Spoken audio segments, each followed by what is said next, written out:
Antípodas.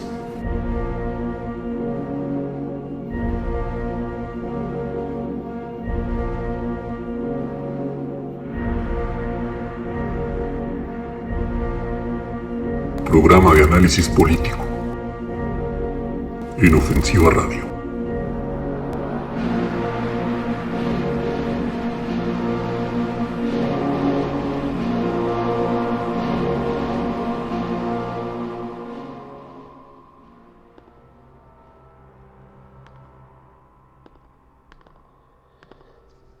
Muy buenas noches y bienvenidos a una nueva emisión de Antípodas, programa realizado por Aurora Colombia y emitido a través de Ofensiva Radio desde la ciudad de Bogotá. Agradecer nuevamente, como todas las emisiones, a Ofensiva Radio, que amablemente nos cede este espacio cada 8 días. Noche de viernes, 8 de mayo de 2020, en un día más de cuarentena ocasionada por esta emergencia del COVID-19. Emergencia que resulta bien extraña e incluso polémica para muchos. Les recuerdo que Antípodas es un espacio dedicado al análisis político, pero también a la presentación de nuevas ideas que se dan en torno del nacionalismo. Hace 8 días tuvimos en nuestro espacio a nuestro primer invitado internacional, el señor Carlos Sandoval, quien es el presidente del Círculo Patriótico de Estudios Chilenos e Indoamericanos. Este programa ya lo pueden escuchar en nuestro canal de YouTube. Simplemente buscan nuestro canal o por el nombre del programa, Antípodas. Y allí pues pueden escuchar las emisiones que hemos realizado. Hemos venido con una serie de programas en los que buscamos exponer de ideas de diferentes personas, pensadores, teóricos, disidentes que emergen en defensa de la concepción de nación, que es un tema polémico, casi prohibido para muchos, y ya que siempre se suele relacionar cualquier intento de nacionalismo o de exaltación de nuestro costumbrismo, de nuestra idiosincrasia, con ideas destructivas, apocalípticas. Y para seguir con esta saga de programas, el día de hoy hemos invitado a una de las caras visibles de una organización colombiana que ha tenido gran impacto, y lo ha tenido para mal o para bien, ya que ha estado en boca de muchos debido a que se han propuesto estudiar, y digo y enfatizo, estudiar sin ningún prejuicio, sin ningún límite, por así decirlo, al nacionalismo y sus diferentes vertientes que en Colombia han sido, digamos, de contrastes. Y digo que esta organización es polémica porque, como les decía, sin ningún prejuicio, han pretendido abarcar todos estos temas de cómo construir nación en Colombia, visualizando, estudiando, analizando diferentes personajes, organizaciones y demás, pues para poder ver qué es útil o qué no es útil de esta serie de análisis. Y es que en nuestro país nunca ha habido un desarrollo serio de la teoría nacionalista, y todo se resume a cúmulos al menos en la modernidad, por así decirlo, de automarginados, que desde el pillaje, desde el pandillismo, se asumen como nacionalistas, y curiosamente defienden culturas ajenas y hablan de ideologías importadas, pero aún según ellos son nacionalistas. Es por eso que Vanguardia Nacional resulta sumamente llamativo para el contexto político. El día de hoy contamos con la presencia de Juan Camilo Ubaque. Él es miembro de Vanguardia Nacional, que es el Centro de Estudios Políticos para la Colombianidad. Y bueno, él nos contará más sobre qué buscan, quiénes son, qué quieren, qué piensan. Es por eso que damos la bienvenida a Juan Camilo. Muchas gracias por aceptar la invitación. Hola, Juan Camilo. Hola, Juan, muy buenas noches. Un saludo muy especial para ti, para todos los oyentes que el día de hoy están conectados activamente al programa Antípodas. Los invito también a que se suscriban al canal de Aurora Colombia, que siempre publica muy buenos contenidos semanales en su canal de YouTube, Antípodas, o Aurora Colombia lo pueden encontrar para que estén más conectados y sigan más de cerca pues, los programas del buen amigo Juan Pablo. Y pues Juan Pablo, te mando un fuerte saludo a ti, a tu organización, y pues te felicito por todo tu trabajo y todo lo que haces actualmente. Bueno, muchas gracias, Juan. Sí, pues la idea es desde Aurora Colombia lo que ha surgido y lo que queremos hacer es exponer y dar un poco de visualización, de algo de propaganda a las entidades, a las organizaciones nacionalistas o que exponen eh, este pensamiento en nuestro país y fuera de él. Y además que lo hacen como vanguardia nacional y que es desde un rigor académico bastante marcado, porque si algo ha caracterizado a Vanguardia Nacional es que detrás de este nombre, por así decirlo, se esconden grandes intelectuales colombianos, jóvenes que vienen con sangre nueva,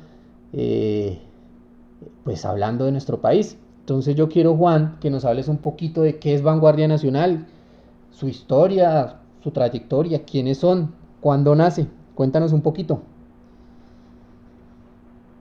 Eh, Juan, Vanguardia pues es un movimiento muy joven, no tiene ni año y medio, creo que sí, pero sí te digo que nace un 26 de septiembre del 2018 por idea propia del señor Carlos Fernando Rodríguez, actualmente director de Vanguardia Nacional. Justamente cuando él se contacta conmigo, él tiene muchos planteamientos desde la academia para pues reconstruir una idea de nacionalismo fuerte, pues ante una ausencia total de lo que es los estudios académicos frente al nacionalismo de manera institucional. Yo quiero confesar pues que yo fundé Nacionalismo Colombiano Incidente en el 2014. Sí. Dicha organización yo la clausuré porque sentía que el esfuerzo académico nunca fue lo suficientemente grande y pues que terminamos convirtiéndonos más que en un espectro reaccionario de la derecha liberal. Eso de nacionalista al final concluí que no fue como muy claro y objetivo para con la sociedad colombiana, a tal punto que pues para nosotros en ese entonces todo lo que no fuera nacionalista pues era comunista, era izquierda, y esos discursos no son sanos, ¿sí?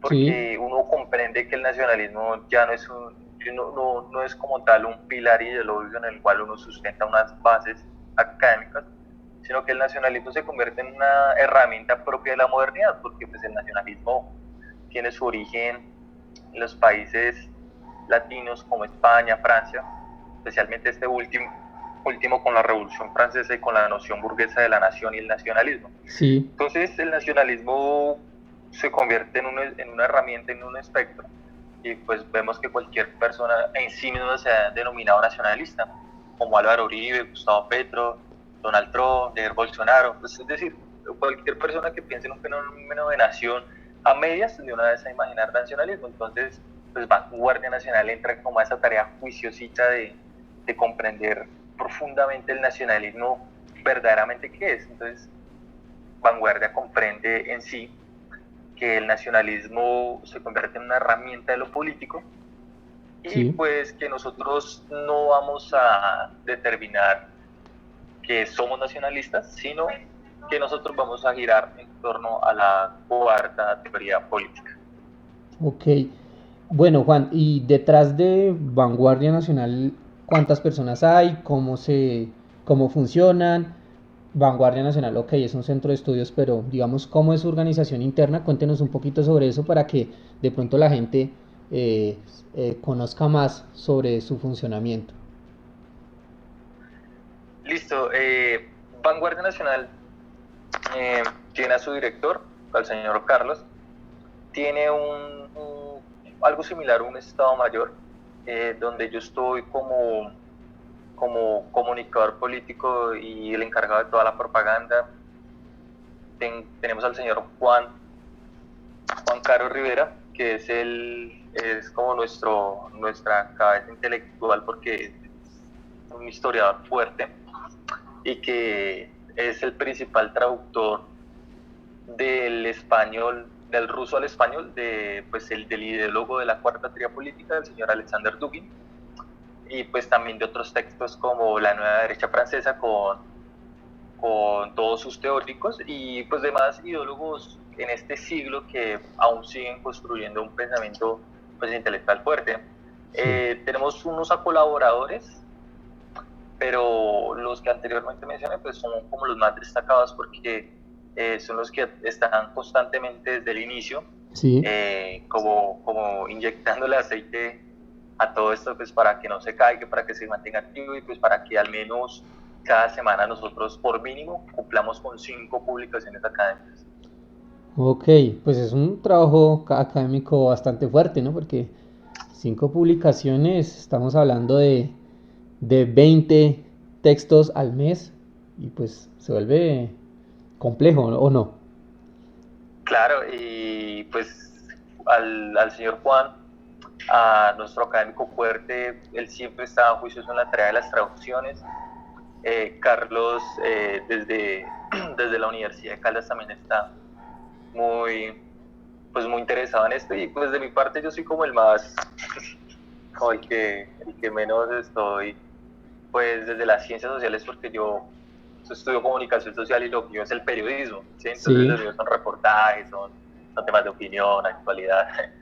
Entonces ellos son como la cabeza líder de contenido, yo soy el que encauza todo eso, pues para que tenga una visibilidad mayor, porque Claro. algo que sufre Colombia es que los textos académicos se limitaron solamente a lo académico, ¿sí? Ujú. La academia no sale como o sea, con el respeto de los académicos, como desde la biblioteca, desde los libros, o sea, Coincidimos. como que se perdió también, como que se perdió esa noción de los libros y el fusil, los libros y la espada, una noción clásica de la pluma y la espada, como decía Yukio Mishima. Sí, Y pues nosotros también queremos ver la acción política, pero en todos los medios, ¿sí? claro, La acción claro. política desde la academia, desde el activismo digital, desde cómo se construye opinión pública a través de la academia, porque pues la opinión pública lastimosamente en Colombia está delegada a los opinólogos, ¿no? A los que creen que desde el Instagram, desde el TikTok, creen moldear la personalidad de las personas y lastimosamente pues los entornos virtuales se prestan mucho para eso.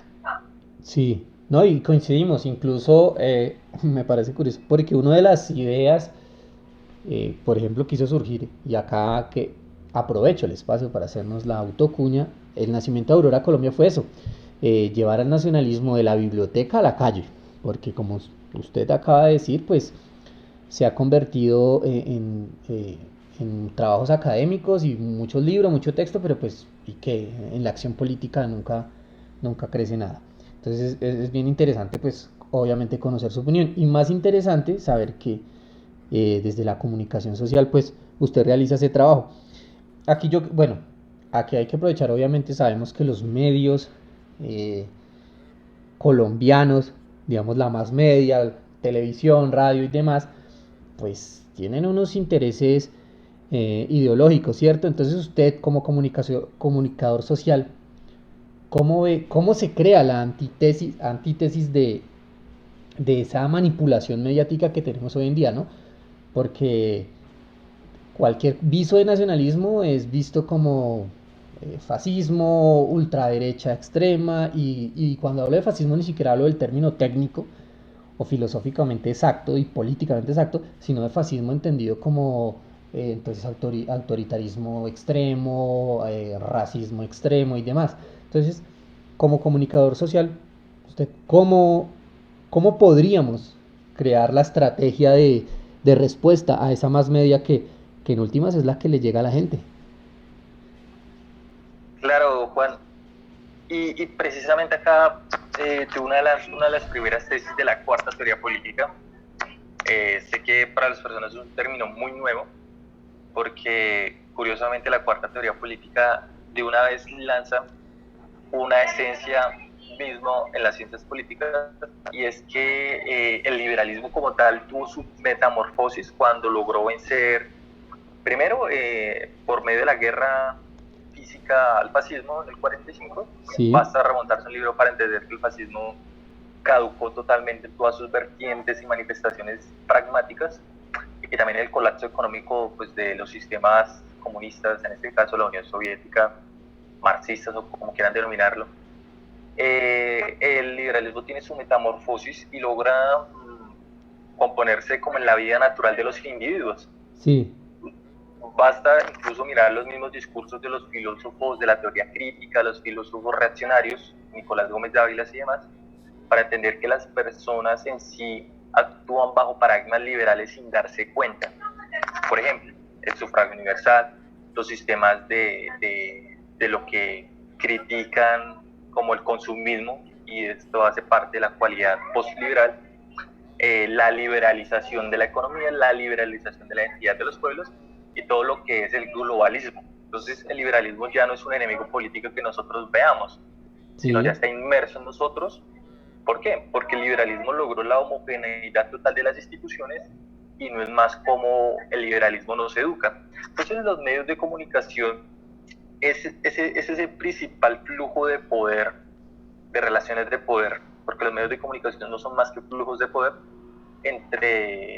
pues puede tenerse también la visión marxista de dominantes y dominados, pero no puede ser así, sino que a nosotros para encauzar un poco al oyente es como el panóptico de Foucault, es como la paz absoluta de Kant, es como el fin de las clases sociales de Marx.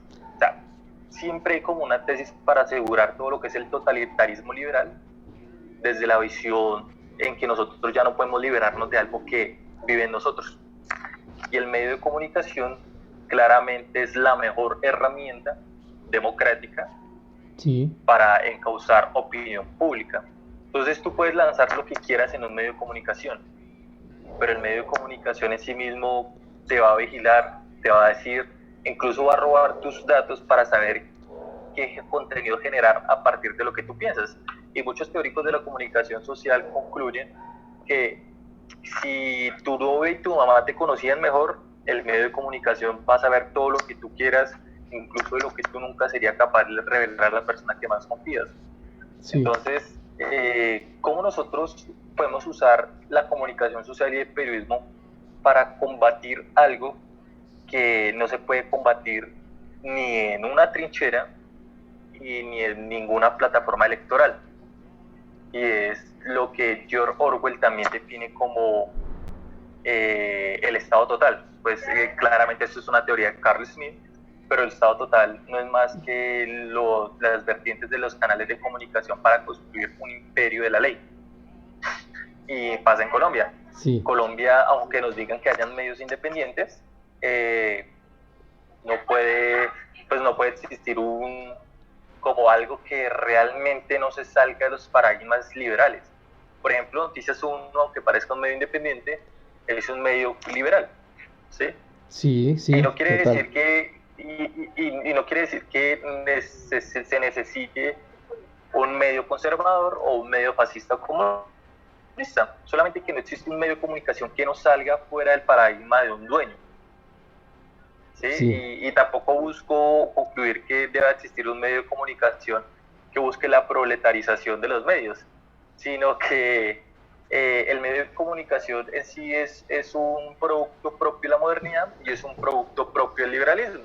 Entonces, no hay nada más liberal que un periodista, pero también no hay nada más liberal que un medio de comunicación. Entonces, el medio de comunicación nunca va a ser para el pueblo y jamás va a ser constituido por el pueblo, porque la opinión del medio de comunicación es similar a la opinión burguesa de la vida.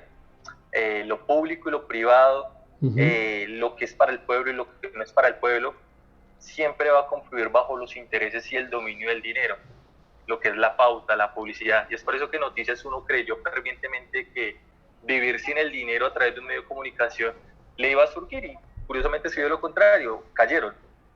sí, sí, sí, ¿Sí? sí, ¿Qué medio de comunicación no necesitará el dominio del dinero para imperar en una sociedad moderna? Es una de las preguntas que los comunicadores sociales nos hacemos todo el tiempo, pero siempre caemos en ese fatalismo porque sí surgió una tercera clase en la modernidad. De los dominantes y los dominados salió esa clase media intermedia que Oswald Spengler llama burguesía. El burgués en sí mismo capta el medio de comunicación porque es la expresión máxima del espíritu burgués. Y pues nosotros desde Vanguardia Nacional, bueno, yo trato de entender que si se puede compartir muchas maneras de expresión política, el medio de comunicación es la principal tribuna para ejercerlo.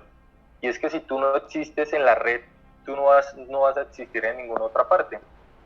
El espíritu mismo del hombre en la modernidad es existir a través de la virtualidad, y si tú no existes en ello, pues tus ideas, lo que piensas, lo que transmites, tus hechos, pues no van a existir si alguien no los registra. Total. Bueno, y pues ahí Juan nos expone varias cosas bien interesantes. Pero también entonces me lleva a algo que, bueno, también tocamos, y es cómo no, digamos, Vanguardia Nacional, en este punto lo podríamos ver como un medio, obviamente, de difusión, obviamente hacen un trabajo académico, pues, excelente, profundo, riguroso, ahí sí como se dice, pues, obviamente habrá personas que no les guste o no, pero digamos que es un medio que se queda en la cuestión propagandística. ¿Cómo llevar y acá quiero ver que nos expreses, obviamente desde tu visión personal, cómo llevar eh, eso que ustedes escriben, eso que ustedes teorizan, eso a lo que ustedes le hacen propaganda, llevarlo, digamos, al campo de acción? ¿Cómo pasamos de la virtualidad al campo de acción? Por ejemplo, desde una organización o un centro de estudios como lo es Vanguardia Nacional. Siempre yo he criticado bastante lo que es la militancia, ¿sí? Sí, Porque en mi opinión personal la militancia no puede remitirse a la militancia liberal, y todos caemos en ese error de creer que militar es ejercer el sufragio, sí, y aunque uno no vaya a votar, uno lo ejerce desde las democracias, porque todos creen que militar es crear un partido político, que militar es ir a votar por un candidato, y pues no, porque justamente estaríamos cayendo en los mismos errores que cae todo movimiento, entre comillas, nacionalista, que quiere tener un protagonismo político, y pues la militancia la reducen a lo más absurdo del sistema partidocrático colombiano, y registrarse como candidato en una elección. sí. Entonces, esto es un principal, pues para mí es un error gravísimo, pues porque pues nosotros combatimos contra algo, y ese algo nosotros no lo podemos apoderar para, para atacar algo. O sea, eso es como creer fantasiosamente en que si tú entras a la Matrix la puedes destruir por dentro. Tú, Juan, has visto incluso cómo nacionalistas europeos ingresan al sistema y terminan es el sistema pudriéndolos o dañándoles su partido, su ideología. Sí, claro. Entonces, yo siempre he tenido esa duda. Lo que voy a decir acá pues, va a sonar muy polémico, es que yo nunca, pues, difícilmente salgo de las polémicas, es porque me gusta ser contundente en algo. Sí, Carl Smith tiene un libro muy interesante para mí que se llama La teoría del partisano, la teoría del guerrillero. sí, Él concluye que el partisano es la expresión absoluta del ser político en la modernidad. ¿Por qué? Porque el ser político encuentra su legitimidad en sus propias convicciones, y esas convicciones son superiores a la del Estado. Pero uno acá no puede colocar al Estado, sino al Estado burgués propiamente. ¿Por qué? Porque es que nosotros buscamos es una rebelión, y acá no estoy llamando o incitando a usar las armas para aniquilar un movimiento subversivo, para desembarcar tropas contra el gobierno ni nada. Solamente que las personas deben entender que la única manera en la cual usted puede contraatacar algo que vive en usted mismo, usted debe renunciar, y acá me remito a un autor que tú odias, Juan, y es a Julio Cébola, y él dice, si tú quieres atacar al burgués, debes renunciar al triunfo del éxito, debes renunciar a tus propósitos de la felicidad, porque justamente los anhelos propios del ser humano en el siglo XXI se reducen al dinero, a las convicciones de la felicidad o al éxito. Como si tu felicidad dependiera de tener hijos, trabajar toda una vida, ganar una pensión y morir. Sí, sí, sí. Entonces, Carl Smith pretende enarbolar esa idea del ser humano total y del Estado total, pues a través de la subversión. Y todo lo que atente contra el Estado burgués, ese sí es una revuelta. Y casualmente en los derechos del hombre que sea en la Revolución Francesa se legitima el derecho a la rebelión, pero eso se modifica, porque pues claramente la Revolución Francesa va a entender que es que toda manifestación propia del hombre es una manifestación subversiva, y los globalistas lo han entendido muy bien y han querido minimizar toda voluntad política del hombre a través de otras voluntades, lo que es, por ejemplo, pues con el respeto, pues para mí es un concepto filosófico normal, y es la feminización de los hombres, es la carencia de voluntad viril y, del ser masculino. Por ejemplo, todo lo que es lo que movimientos liberales han juzgado, y es, por ejemplo, la masculinidad frágil, ¿sí? El ser absoluto de la mujer, como también quieren deslegitimar el hecho de la mujer a querer ser madre, pero sí, reivindicando obviamente sus derechos. Es como quieren también incluir el pacifismo liberal absoluto y disminuir toda voluntad de que el hombre en sí mismo encuentre su razón de ser, y es encontrar su voluntad de poder en términos nietzscheanos.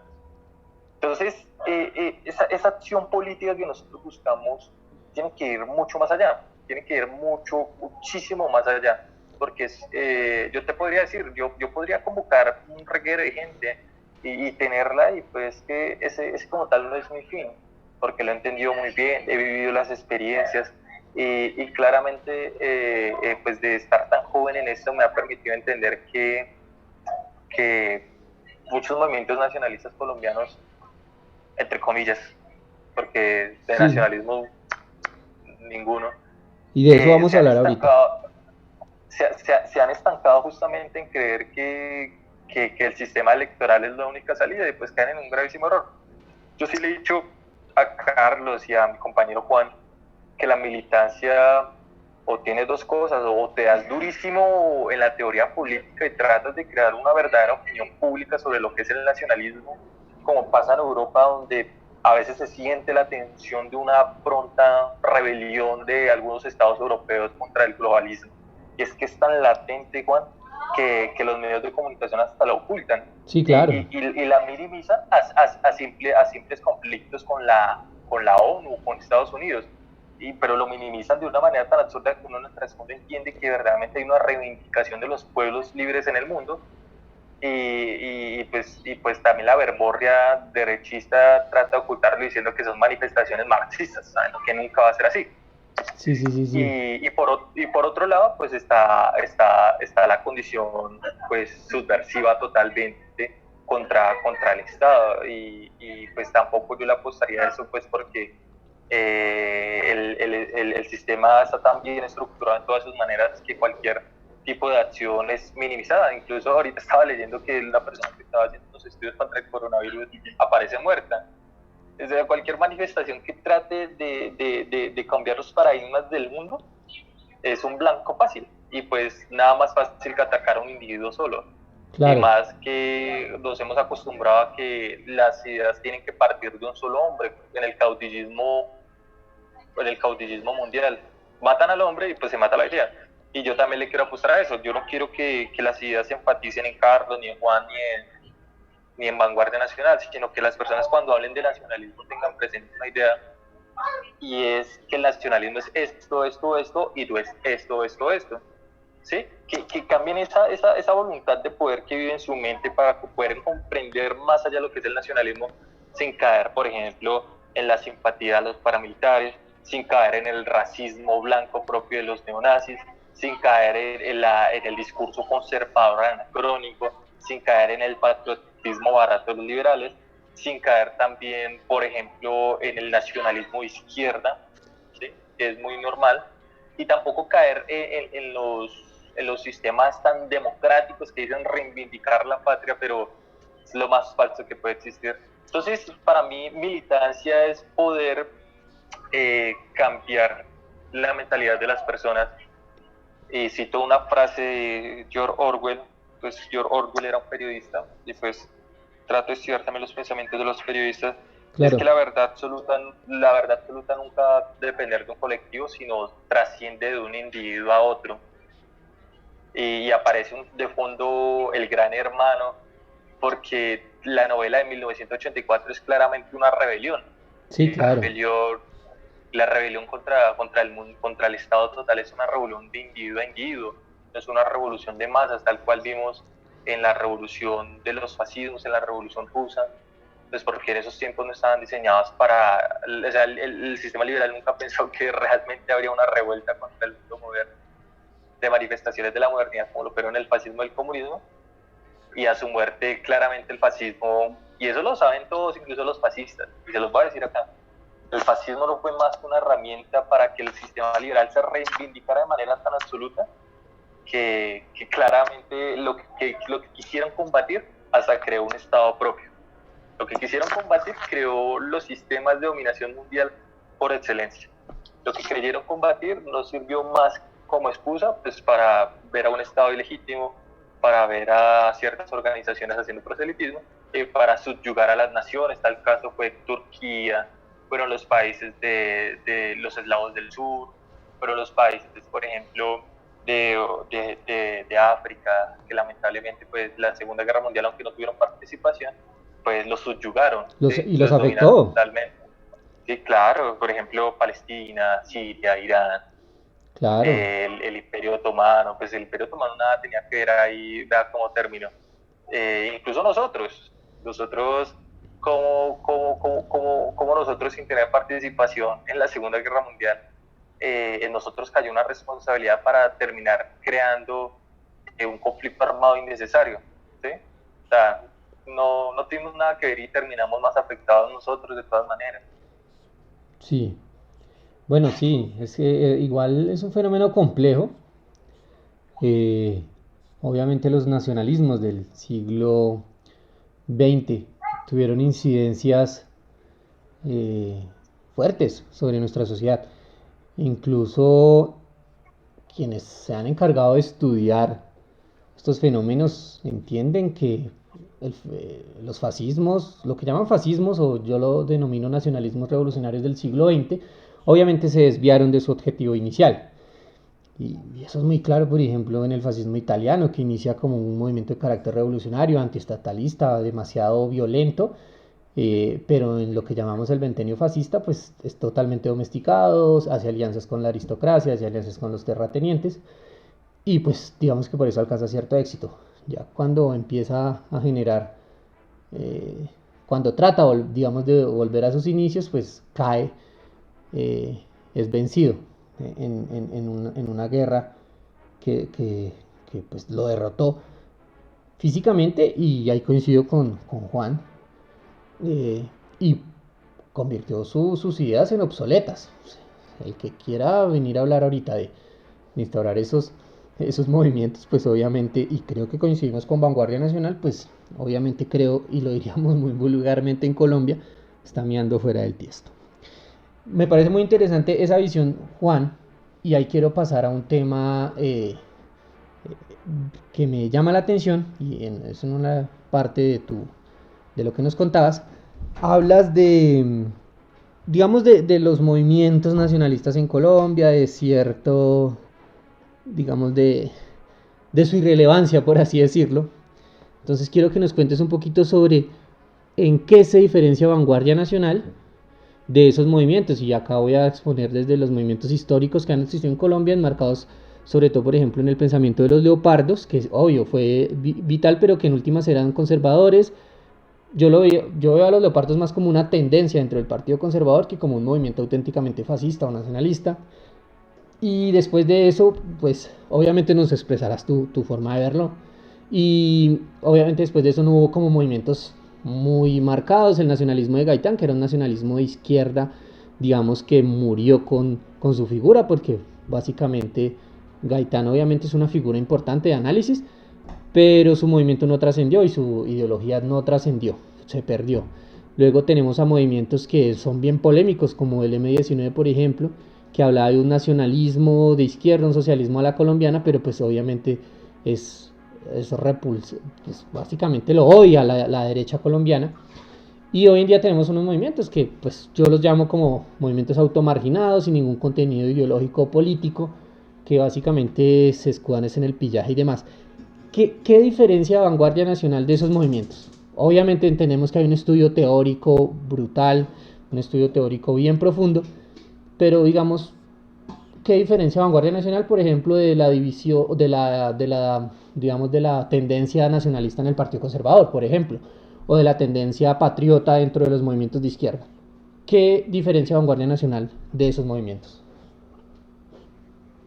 Juan, yo quería hacer un paréntesis y es que claramente me acuerdo que lo tenía acá anotado. Claro. Y repitiendo para concluir algo de la pregunta anterior. Sí. Y es que pues yo lo dije desde una opinión muy académica de lo que debe ser una militancia, ¿no?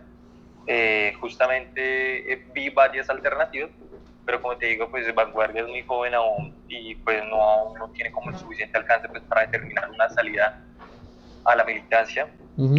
Justamente hablaba con alguien sobre Aurora y es que Aurora, pues Vanguardia no es Aurora y Aurora no es Vanguardia, pues tienen sus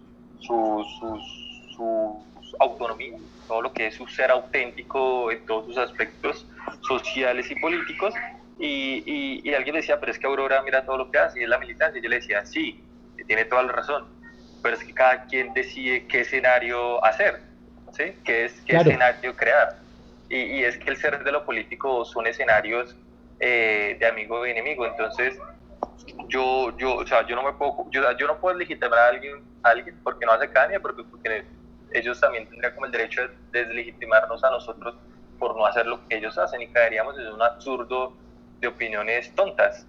Entonces, pues felicitarlos a ustedes por todo lo que han hecho en esta pandemia, con esto de víveres y abastecimiento a personas vulnerables, que ha sido muy importante, y que de alguna u otra manera esto también es una manifestación de lo político que sirve para comprender cómo un verdadero movimiento nacionalista decide comportarse en la escena social, porque pues en eso yo siempre voy a errar bastante, y es que a uno lo pueden juzgar y criticar por lo que hace, pero lo hace de frente.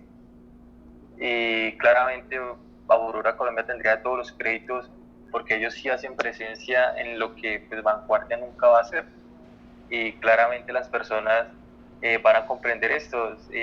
Aprovechar también para felicitarlos, y pues a mí también me gustaría participar en eso. Claramente sabe Juan que yo pues soy un hombre un poco polémico, que pues no me gusta estar quieto.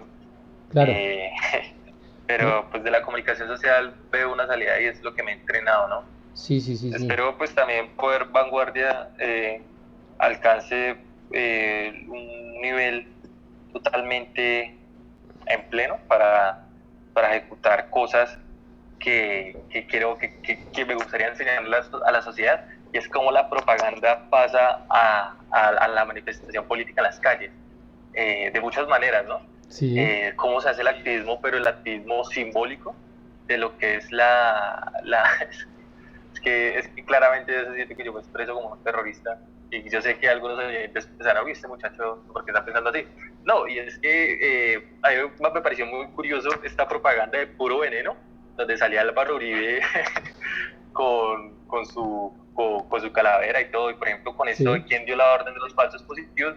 Eso es propaganda simbólica y eso tiene un activismo fuerte. Sí, claro. Y quería decirte, nosotros desarrollamos un contenido propagandístico interesante, que era el hashtag vandalismoes, y colocábamos ejemplo de cómo el gobierno ha errado.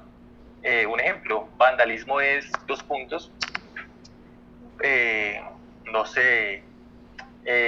dañar el campo colombiano y subordinarlo a las empresas multinacionales. Sí.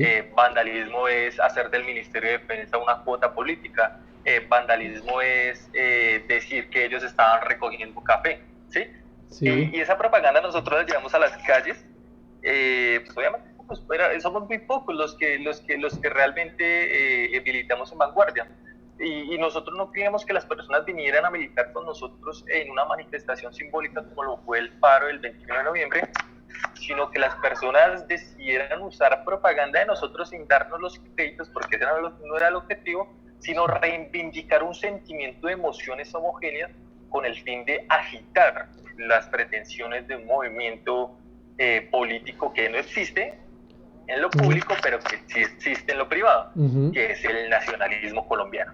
Y la propaganda nos fue tan bien que muchas personas se tomaron fotos con sus cartones, con el hashtag vandalismo es, la publicación fue compartida muchísimas veces, tuvo 30.000 compartidos, tuvo un alcance de casi 600.000 personas, y las personas la compartían y le hicieron tendencia, y yo pues me miro más como una estratega desde lo propagandístico y lo simbólico, y a eso siempre le quería apostar a mi vida, y esa también es una forma de militancia subversiva desde los entornos propagandísticos. Entonces es algo muy interesante, y pues el paro nacional, aunque no sirve de mucho, fue una manifestación simbólica de que Colombia, a lo largo de estos años, desde que inició el siglo XXI, ha tenido como una agitación latente, y yo sé que la sociedad colombiana esperaba el momento indicado para que esto explote, y le hagan saber a todas esas personas que han estado desde la presidencia y desde las instituciones públicas que los colombianos están mamados hasta la médula de todos sus errores, de todo este conflicto banal, y que próximamente, y lo tengo muy seguro, y es que Colombia va a terminar en una rebelión gigante, y si se puede, en una guerra civil. Sí, así es que es cierto, obviamente, y bueno, y creo que me respondió un poco sobre la pregunta que le había hecho, pero entonces, si quiere, profundicemos en la pregunta para unirlas, porque a mí me dice cosas interesantes. Obviamente ustedes van ya desde la propaganda, van a la acción, llamaron a la acción desde la propaganda, y eso es importante. Y eso es, por ejemplo, eso es algo que en Colombia es complejo de obtener, y todos sabemos, en Colombia hay un gran prejuicio sobre las manifestaciones, las marchas, porque desde los gobiernos, desde siempre, que siempre, valga la redundancia, han sido de derecha como tal, las marchas son subversivas, son guerrilleras, son terroristas, son vagos, son etcétera, etcétera, etcétera. Esta marcha del 21 de noviembre, que digamos que estuvo un poco inspirada en el fenómeno chileno, a mi modo de ver, digo, por tanto con causas distintas, y con consecuencias distintas, porque como pues ya Juan nos dijo, no surgió efecto o los efectos esperados. Fue interesante porque hubo una ruptura en ese concepto de manifestación mamerta, como la llamamos en Colombia, porque muchos sectores se unieron sin ser mamertos, es decir, sin ser de izquierda, sin ser marxistas, se unieron porque es que hay un cierto sentimiento de desconsuelo, un cierto sentimiento de desesperanza hacia los gobiernos que hemos tenido últimamente, y que han sido gobiernos de un tinte derechista. No, claro, imagínate que algunos derechistas decían, ay, ¿para qué marchar? Y a mí me parecía muy curioso, y es que tú miras quién fue el partido político que más le hizo favor al sí en el plebiscito por la paz, y aparecen todos los militantes del Partido Conservador con sus banderas azules haciéndole proselitismo político al gobierno liberal de Juan Manuel Santos. Entonces,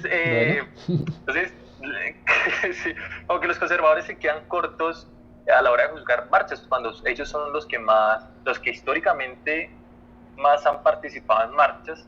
Bueno, pues no puedo decir los que más, sino que se han dado parejo con los liberales. Justamente publicábamos algo de Gilberto Alzate, él convocando la primera convención nacionalista, y aparecían todo tipo de adversarios políticos, marxistas, conservadores laureanistas, liberales santistas de esa época y lopistas, y él se fue a los golpes. Gilberto Alzate no le importó darse en la jeta con toda la gente que pudo en la Plaza de Bolívar solamente por defender sus ideas. Y es que ese es el espíritu conservador para el pueblo, ¿no? No para las clases. Sí, claro. Bueno, Juan, y ahí entonces unamos lo que hablábamos con la pregunta que te hice. ¿Cuál es la diferencia? ¿Qué diferencia vanguardia de una tendencia, por ejemplo, dentro del Partido Conservador, que hay muchos supuestos nacionalistas, ¿no? Incluso varios he visto que opinan en las publicaciones que ustedes ponen a favor o en contra, que me parecen bastante curiosos. ¿qué diferencia Vanguardia Nacional de una tendencia nacionalista dentro del Partido Conservador, como las Juventudes Conservadoras o como otros movimientos de ese talante? ¿Dónde genera la ruptura Vanguardia Nacional? Listo. Vanguardia Nacional genera la ruptura en cómo usa la propaganda con otros fines. Es que a veces nosotros entendemos que la propaganda no es más que el canal de información en el cual el individuo logra recibir una idea y por esa idea intercambia una emoción. ¿Sí? Nosotros hacemos esa ruptura porque nosotros cuando enviamos un mensaje, nosotros lo que buscamos es que la persona no nos lea. Lo que buscamos es que la persona se dé una impresión de lo que está leyendo.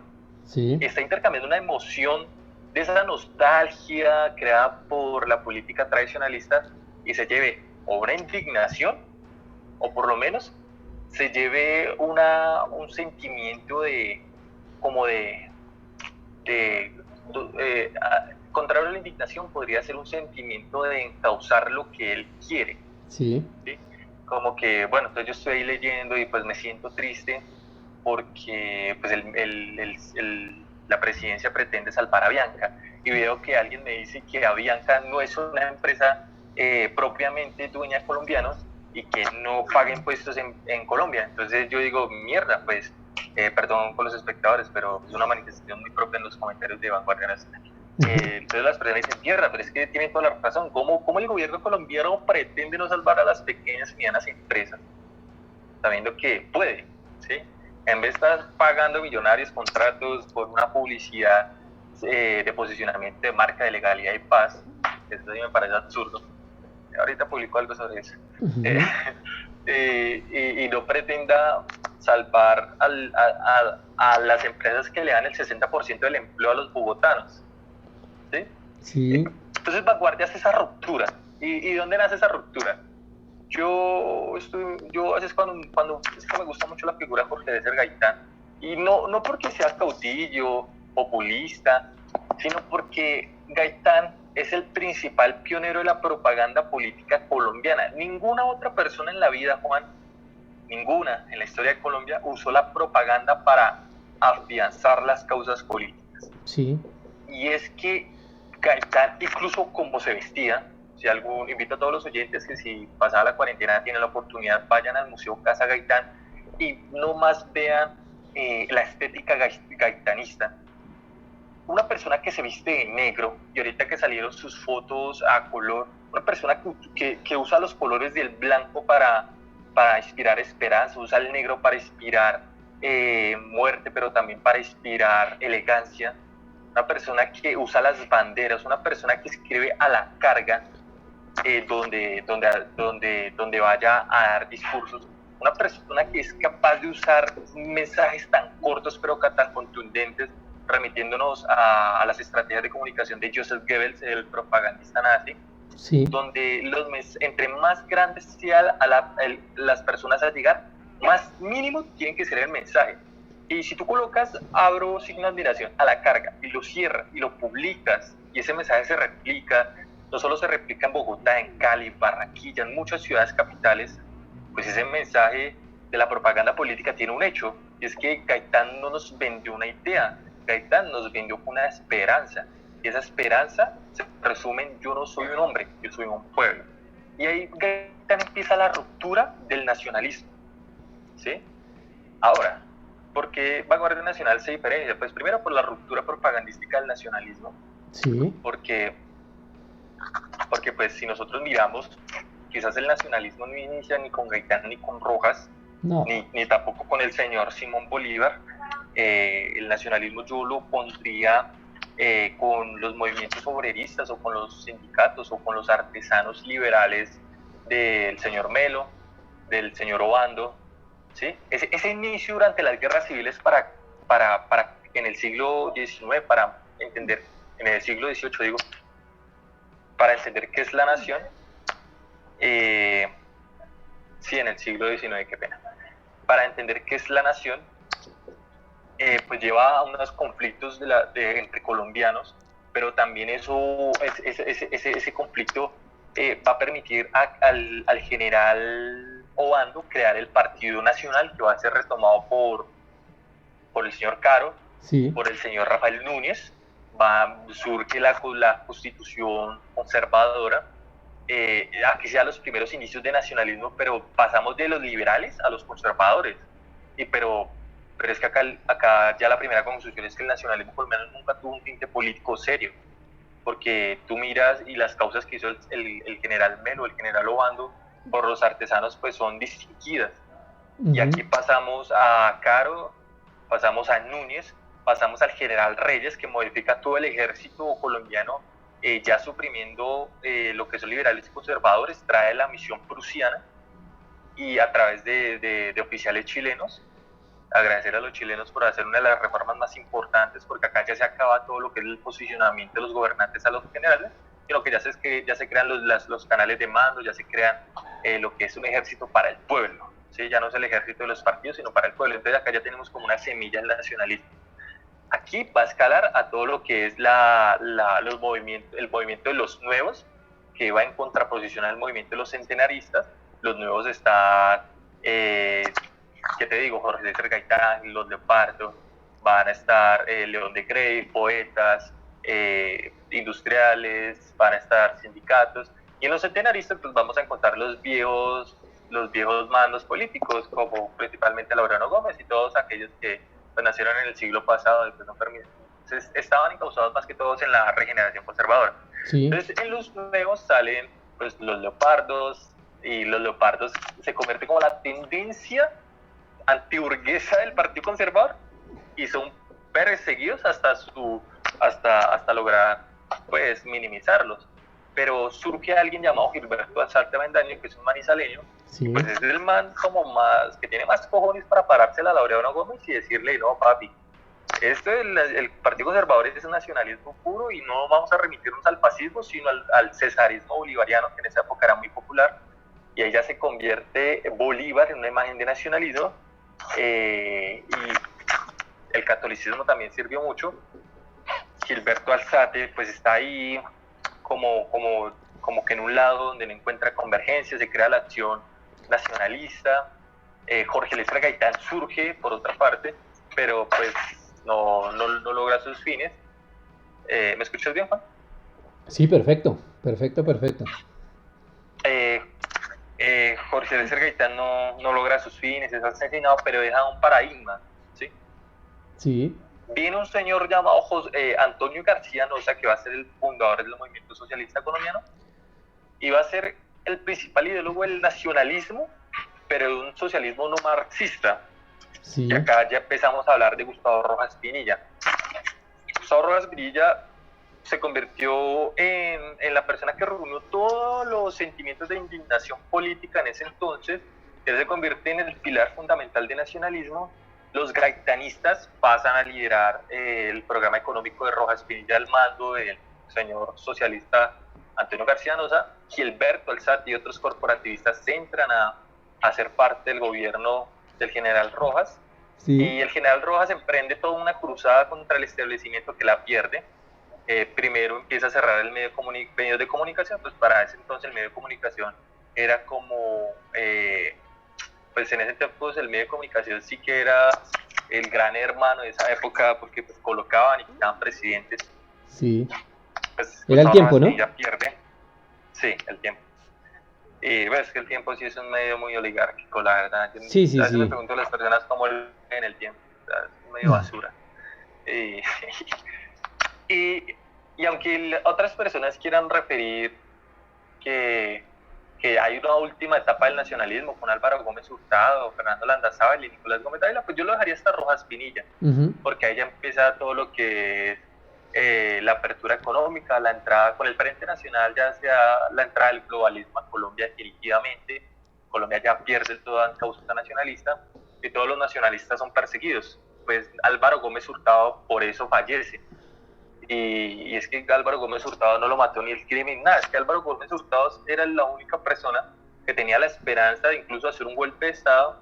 No quiso, y pues él pues obviamente por su visión humanista desistió de muchas pretensiones militaristas de la época. yo lo colocaría por otra parte de la manifestación de el último esbozo del nacionalismo colombiano, son los generales, ya son los mandos militares que empiezan toda su cruzada contra el conflicto armado, pero al mismo tiempo entiende que es que el problema no son las guerrillas ni los paramilitares, sino el mismo Estado. Estaba leyendo acá sobre el señor general Navas Pardo, que fue instituido por un presidente colombiano, no me sé el nombre, pero el man diseñó el primer plan socioeconómico para acabar con el conflicto armado, pero pues no fue escuchado por la élite, y él se rebeló contra el gobierno, sí, y pues claramente lo sacaron. Así también le pasó al señor Valencia Tovar, pues cuando vio cómo estaban manejando todos los temas del M-19, pues que no eran correctos. Muchos generales, junto con ellos, pues fueron destituidos de sus cargos, y aquí digamos como que el ejército pasa a ser el último esbozo del nacionalismo, de un nacionalismo propiamente heredado de Rojas Pinilla, porque Rojas Pinilla pues educó muchas vertientes del nacionalismo, y pues aquí muere totalmente. Yo no colocaría a Nicolás Gómez Dávila como nacionalista, pues que no lo es, pero es un filósofo, y los filósofos no son nacionalistas para empezar, porque pues para mí nacionalista parte de un hombre de acción. Sí, coincidimos. A mí, bueno, eso lo digo desde mi visión personal. Obviamente a mí tampoco Gómez Dávila. Sí, Nicolás Gómez Dávila es como para leer cuando uno está aburrido, porque sí. Nicolás Gómez Dávila no ofrece ninguna solución de política pública. Y yo te quería decir, Juan, y Vanguardia Nacional, ¿en qué se diferencia? Es que justamente cuando se hace toda esa ruptura política de lo que es el nacionalismo, sí. Espera, dame un segundo. Tranquilo. Bueno, para quienes se conectan en este momento a nuestro programa Antípodas, estamos hablando, una agradable tertulia acá con nuestro amigo Juan Camilo Ubaque, miembro de Vanguardia Nacional, Centro de Estudios Políticos para la Colombianidad, una interesante organización académica que ha estado trabajando en pro del nacionalismo colombiano. Lo interesante de Vanguardia Nacional, bueno, ya nos lo ha ido contando Juan Camilo, un poco de su visión, un poco de su ideología, y bueno, continuamos. ¿Me escuchas, Juan? Entonces, sí, claro, perfecto. Sino que en esta ruptura del nacionalismo ya la propaganda política pierde bastante espacio. Uh-huh. Tú, por ejemplo, miras a Gustavo Rojas Pinilla, y Gustavo Rojas Pinilla también le apostó mucho a la propaganda. Incluso tú puedes mirar cómo es aún recordado por nuestros abuelos de todas las maneras, desde cómo le entregaba regalos, desde cómo asistía a las escuelas, los hospitales, las visitas que hacía el general en todas partes. Trajo la televisión, ¿no? Aunque no lo crea, hasta aparecía en televisión todo el tiempo. El general Rojas es recordado porque parecía como un ente absoluto que estaba en todas partes, y se convirtió en una figura tan popular que a Gustavo Rojas Pinilla nunca lo bajaron de un pedestal que aún sigue recordado por alguna población colombiana como el mejor general que ha tenido la República. No desde las capitales, porque si miramos, Rojas Pinilla siempre le apostó a la construcción colombiana desde abajo, desde las clases bajas, y es la municipalidad. La municipalidad colombiana está construida desde las clases sociales de abajo. Sí. Y tú miras a Gustavo Rojas Pinilla en fotos en Villavicencio,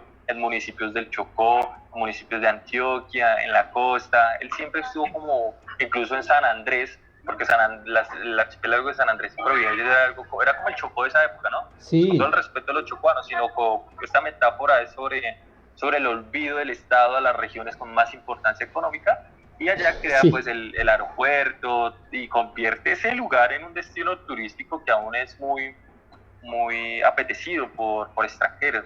Sí, no, entonces, es un paraíso. El nacionalismo, sí, pues yo no he ido. De hecho, no conozco el mar, parce. Bueno, vea, eso es lo curioso de los colombianos. Tenemos dos mares, y muchos colombianos fallecen sin conocer el mar. Entonces, vean.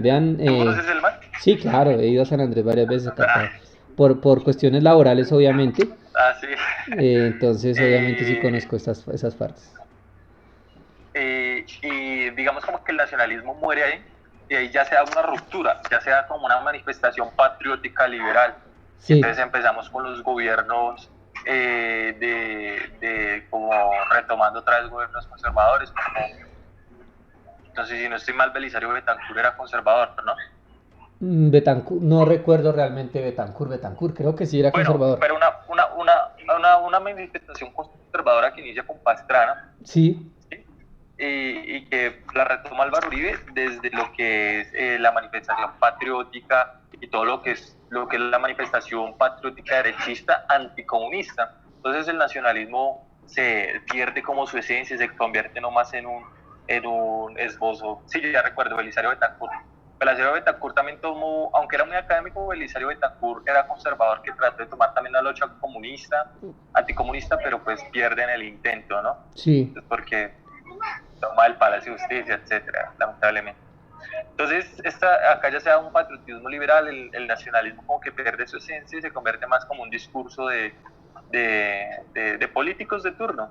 Exacto. Y bueno, acá ya empiezan como los movimientos, entre comillas, nacionalistas a decir, uy, no, tenemos que revivir el nazismo, el fascismo, y casualmente vuelven a retomar todo lo que es la manifestación patriótica de la derecha liberal, y es que no bajan el nacionalismo del anticomunismo. Es decir, para ellos una política pública social o la justicia social es comunista, la reforma agraria es comunista, los derechos civiles de las mujeres, los niños es comunista, todo lo que tenga que ver con algún proceso, pues no de paz, sino un proceso de reincorporación de víctimas y victimarios a la reinserción social, es comunista. Sí. Entonces, el nacionalismo perdió sus principales políticas públicas que hicieron los gobernantes nacionalistas.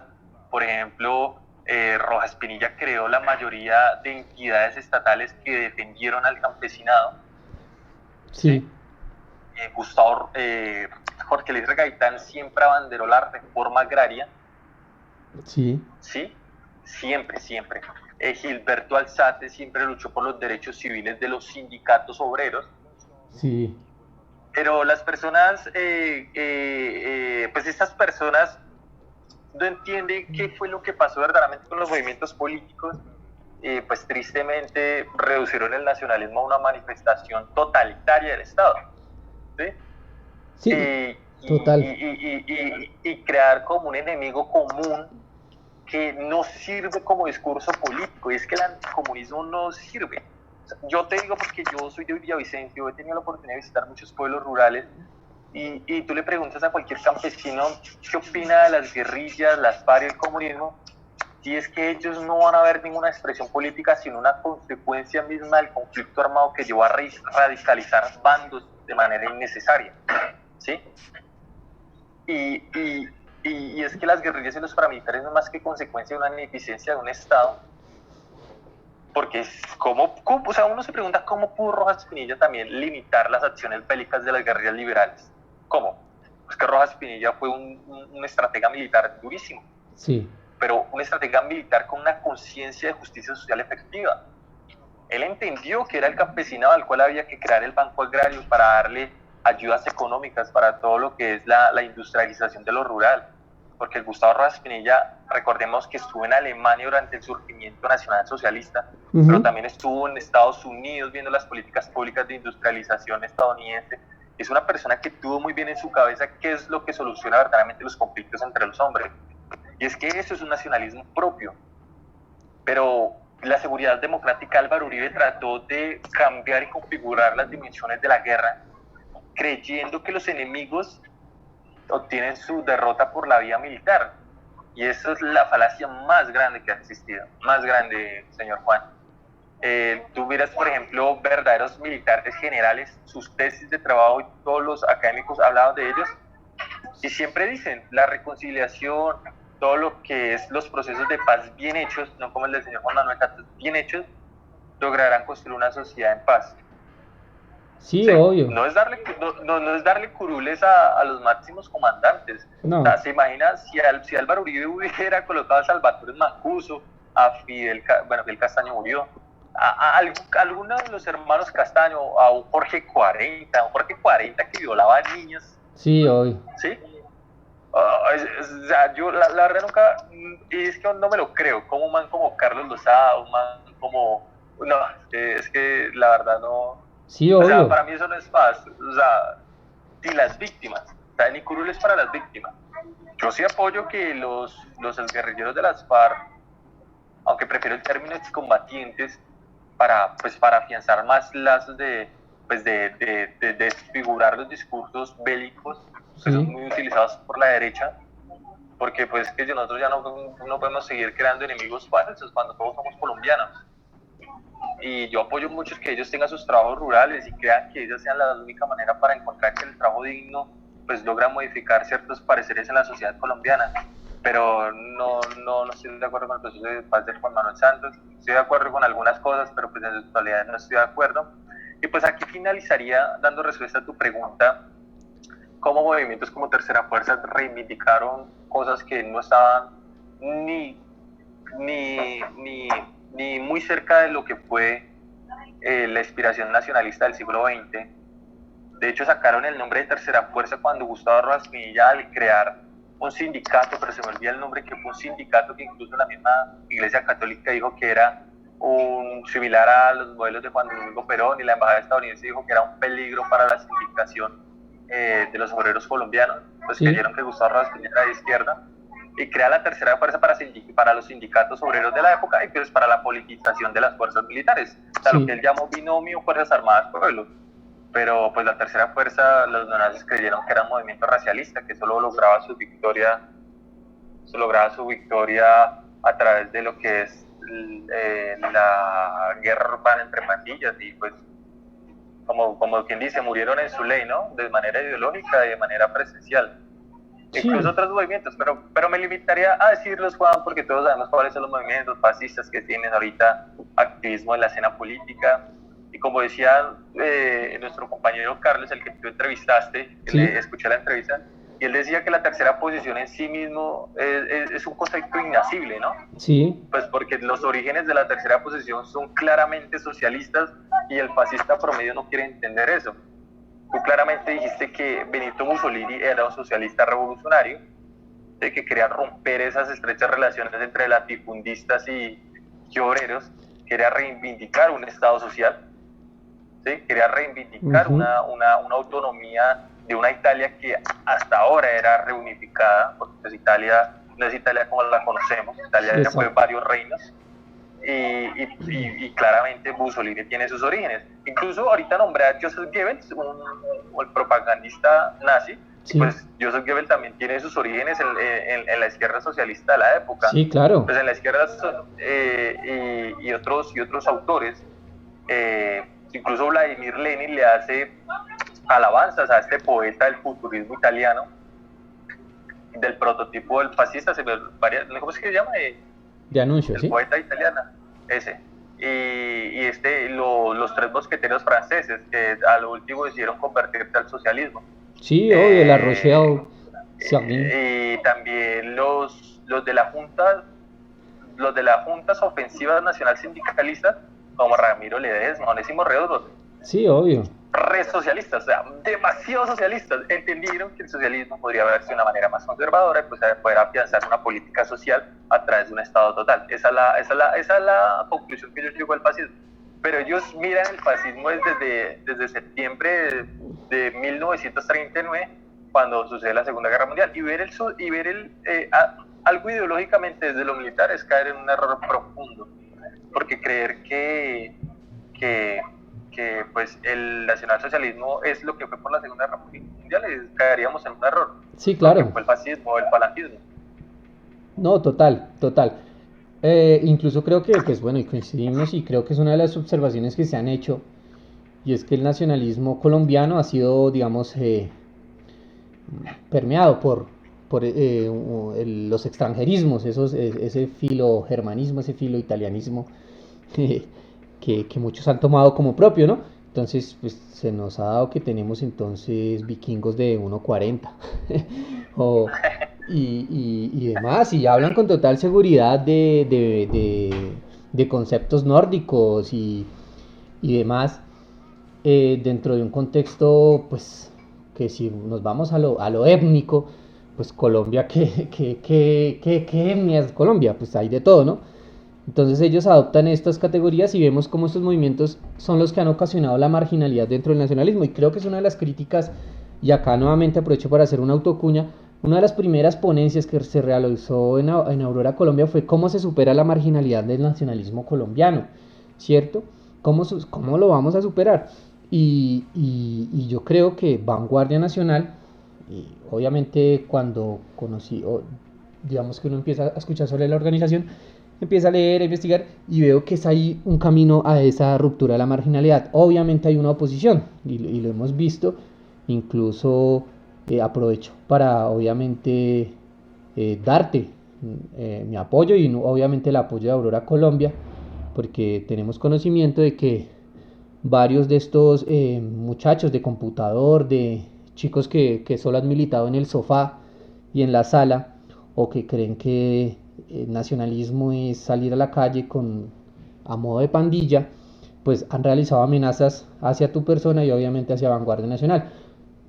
Obviamente nos solidarizamos y expresamos todo el apoyo, pero aquí vemos que se está superando esa marginalidad, porque es que el nacionalismo colombiano se había remitido a Totenkopf, a suásticas, a cruces celtas, pero no había ningún contenido ideológico profundo que estudiase qué es Colombia, porque es que incluso hablar de colombianidad, y obviamente es algo que les admiro a ustedes, es complejo, porque ¿qué es colombianidad? ¿Cierto? O sea, que acá hay afros, acá hay gente pues más hispana, gente más latina, gente más aborigen, más indígena, más nativa, que es colombianidad. Y acá para usted ver una cultura diferente basta con moverse 20 kilómetros y ya ve otra tierra diferente. Acá estamos en Bogotá, donde somos muy cosmopolitas, por así decirlo, y demás, pero en Tunja ya son mucho más rurales, y eso que es una ciudad. Si vamos a Medellín son mucho, bueno, no a Medellín como tal, pero sí a Antioquia, los pueblos del oriente antioqueño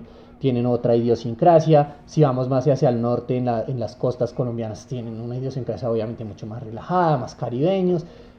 Cuando no sé, San Andrés, por ejemplo, es nuestra Jamaica, yo la llamo nuestra Jamaica, obviamente escuchar su idioma, porque es un idioma diferente, que ellos hablan y se visten y se comportan de manera diferente. O sea, hablar de colombianidad es complejo.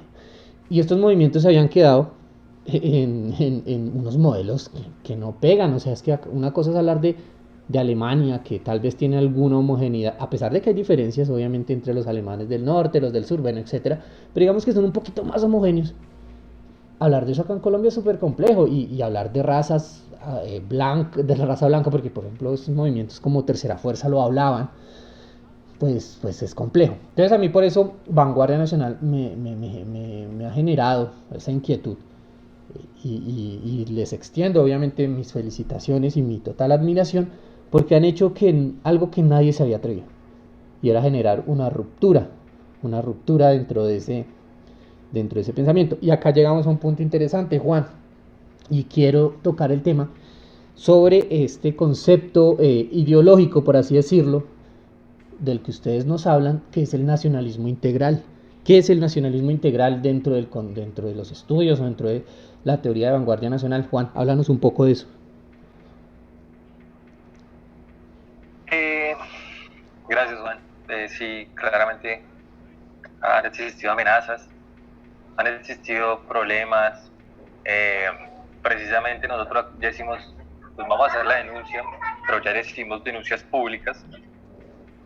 Que hemos encontrado que personas que son afines afines ideológicamente, pues porque no, seguramente solo son como cibermatones para nosotros.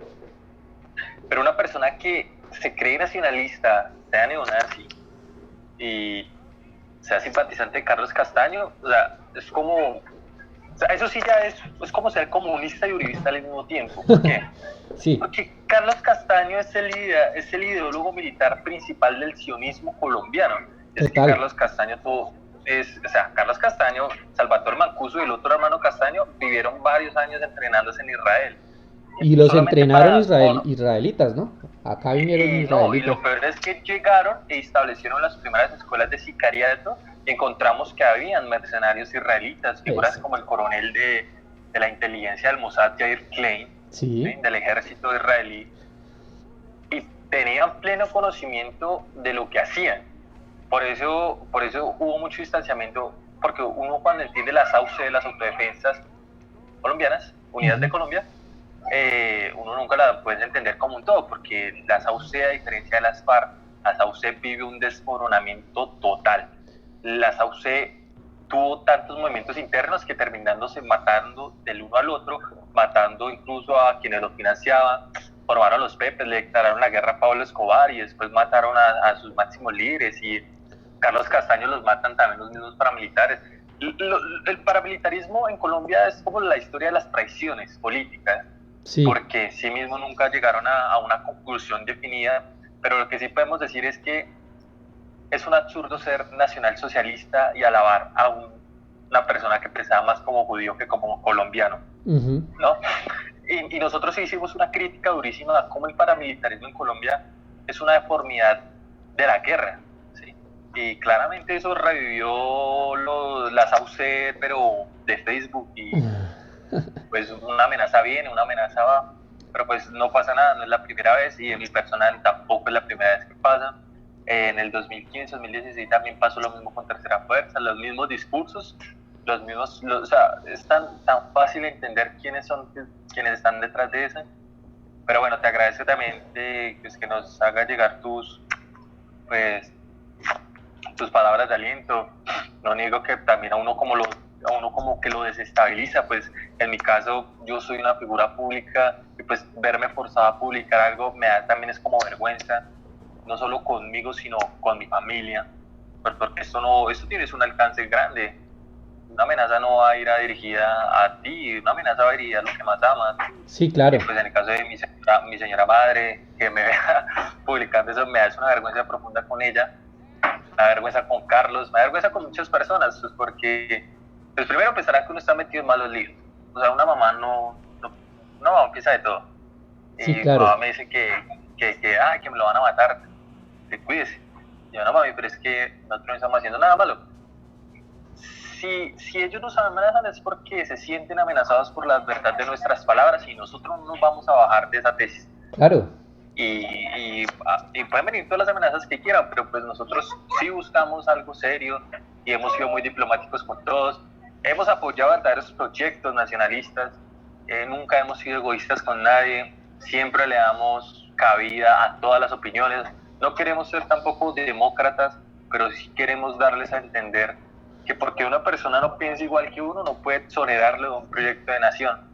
Es como decir Gustavo Rojas Pinilla al mirar, mira a Gilberto Alzate, es que usted es un facho que se calvea por parecerse a Mussolini y no puede entrar a mi gobierno. Va a ver a los gaitanistas, es que ustedes son izquierdistas mamertos que vienen acá a endiosar el socialismo colombiano. No, Gustavo Rojas Pinilla entendió que el proyecto de nación es de todos y para todos. Que si usted es comunista, incluso con las guerrillas liberales, con Guadalupe Salcedo. Sí. Guadalupe Salcedo se ve con Rojas Pinilla. Se dieron la mano y todo. Y Rojas Pinilla le dice, vea papi, las guerrillas liberales, eso no va a tener buenos términos. O se desmovilizan y creamos una política social de indulto para las guerrillas, pero lo único puesto es que me tienen que servir a mí como policías rurales, claramente si lo digo así, pero fueron parapoliciales. O sea, ahí sí es el verdadero término paramilitar, de asistencia a militares con fines rurales. Sí. Y Rojas Pinilla lo acepta, y Guadalupe Salcedo lo acepta, pero pues Guadalupe Salcedo termina muerto, pero las guerrillas liberales lograron desmoronarse, y Gustavo Rojas Pinilla supo cómo lidiar con eso. Pero esos discursos reaccionarios, como el del uribismo, es que el uribismo sí, para mí es mucha hipocresía. El uribismo fue el responsable del indulto al M-19, pero después dice que hay que negar el proceso de paz a las FARC. Fueron los que crearon a Juan Manuel Santos y después reniegan de él. Iván Duque fue becado por las organizaciones que critican el uribismo, como la Open Society de George Soros, y o sea, se hacen los pobres. No sé, o sea, el uribismo también, no sé en qué están aquí, allá, quieren ser demócratas, centro izquierda, centro derecha, pero decir que el centro democrático es conservador cuando el mismo Álvaro Uribe nace de los partidos liberales progresistas de la época, pues no, caeríamos en un absurdo. Y es por eso que yo le digo desde el inicio que la cuarta teoría política ataca a los liberales, porque los liberales son el principal problema a discutir, porque liberales son todos, o sea, la izquierda y la derecha son liberales. El que cree que toda solución es democrática es liberal. El que cree que la salida a una posición nacionalista es a través de las alianzas con los partidos democráticos de turno, eso es liberal, ¿sí? Y claramente una persona que admira paramilitares es un liberal, ¿sí? Es un liberal reaccionario de derecha, y es un progresista, pero ellos creen que los progres son personas que no piensan como ellos, pero si hay algo más progresista en la escena política colombiana es el Centro Democrático. Total. El Centro Democrático es el partido más progresista. O sea, eso ni la Colombia humana tiene tanto apoyo como George Soros, como si lo tiene el Centro Democrático. O sea, es algo hasta curioso, pero pasa mucho. O sea, no hay nadie que le declare más la guerra a los militares colombianos que el Centro Democrático.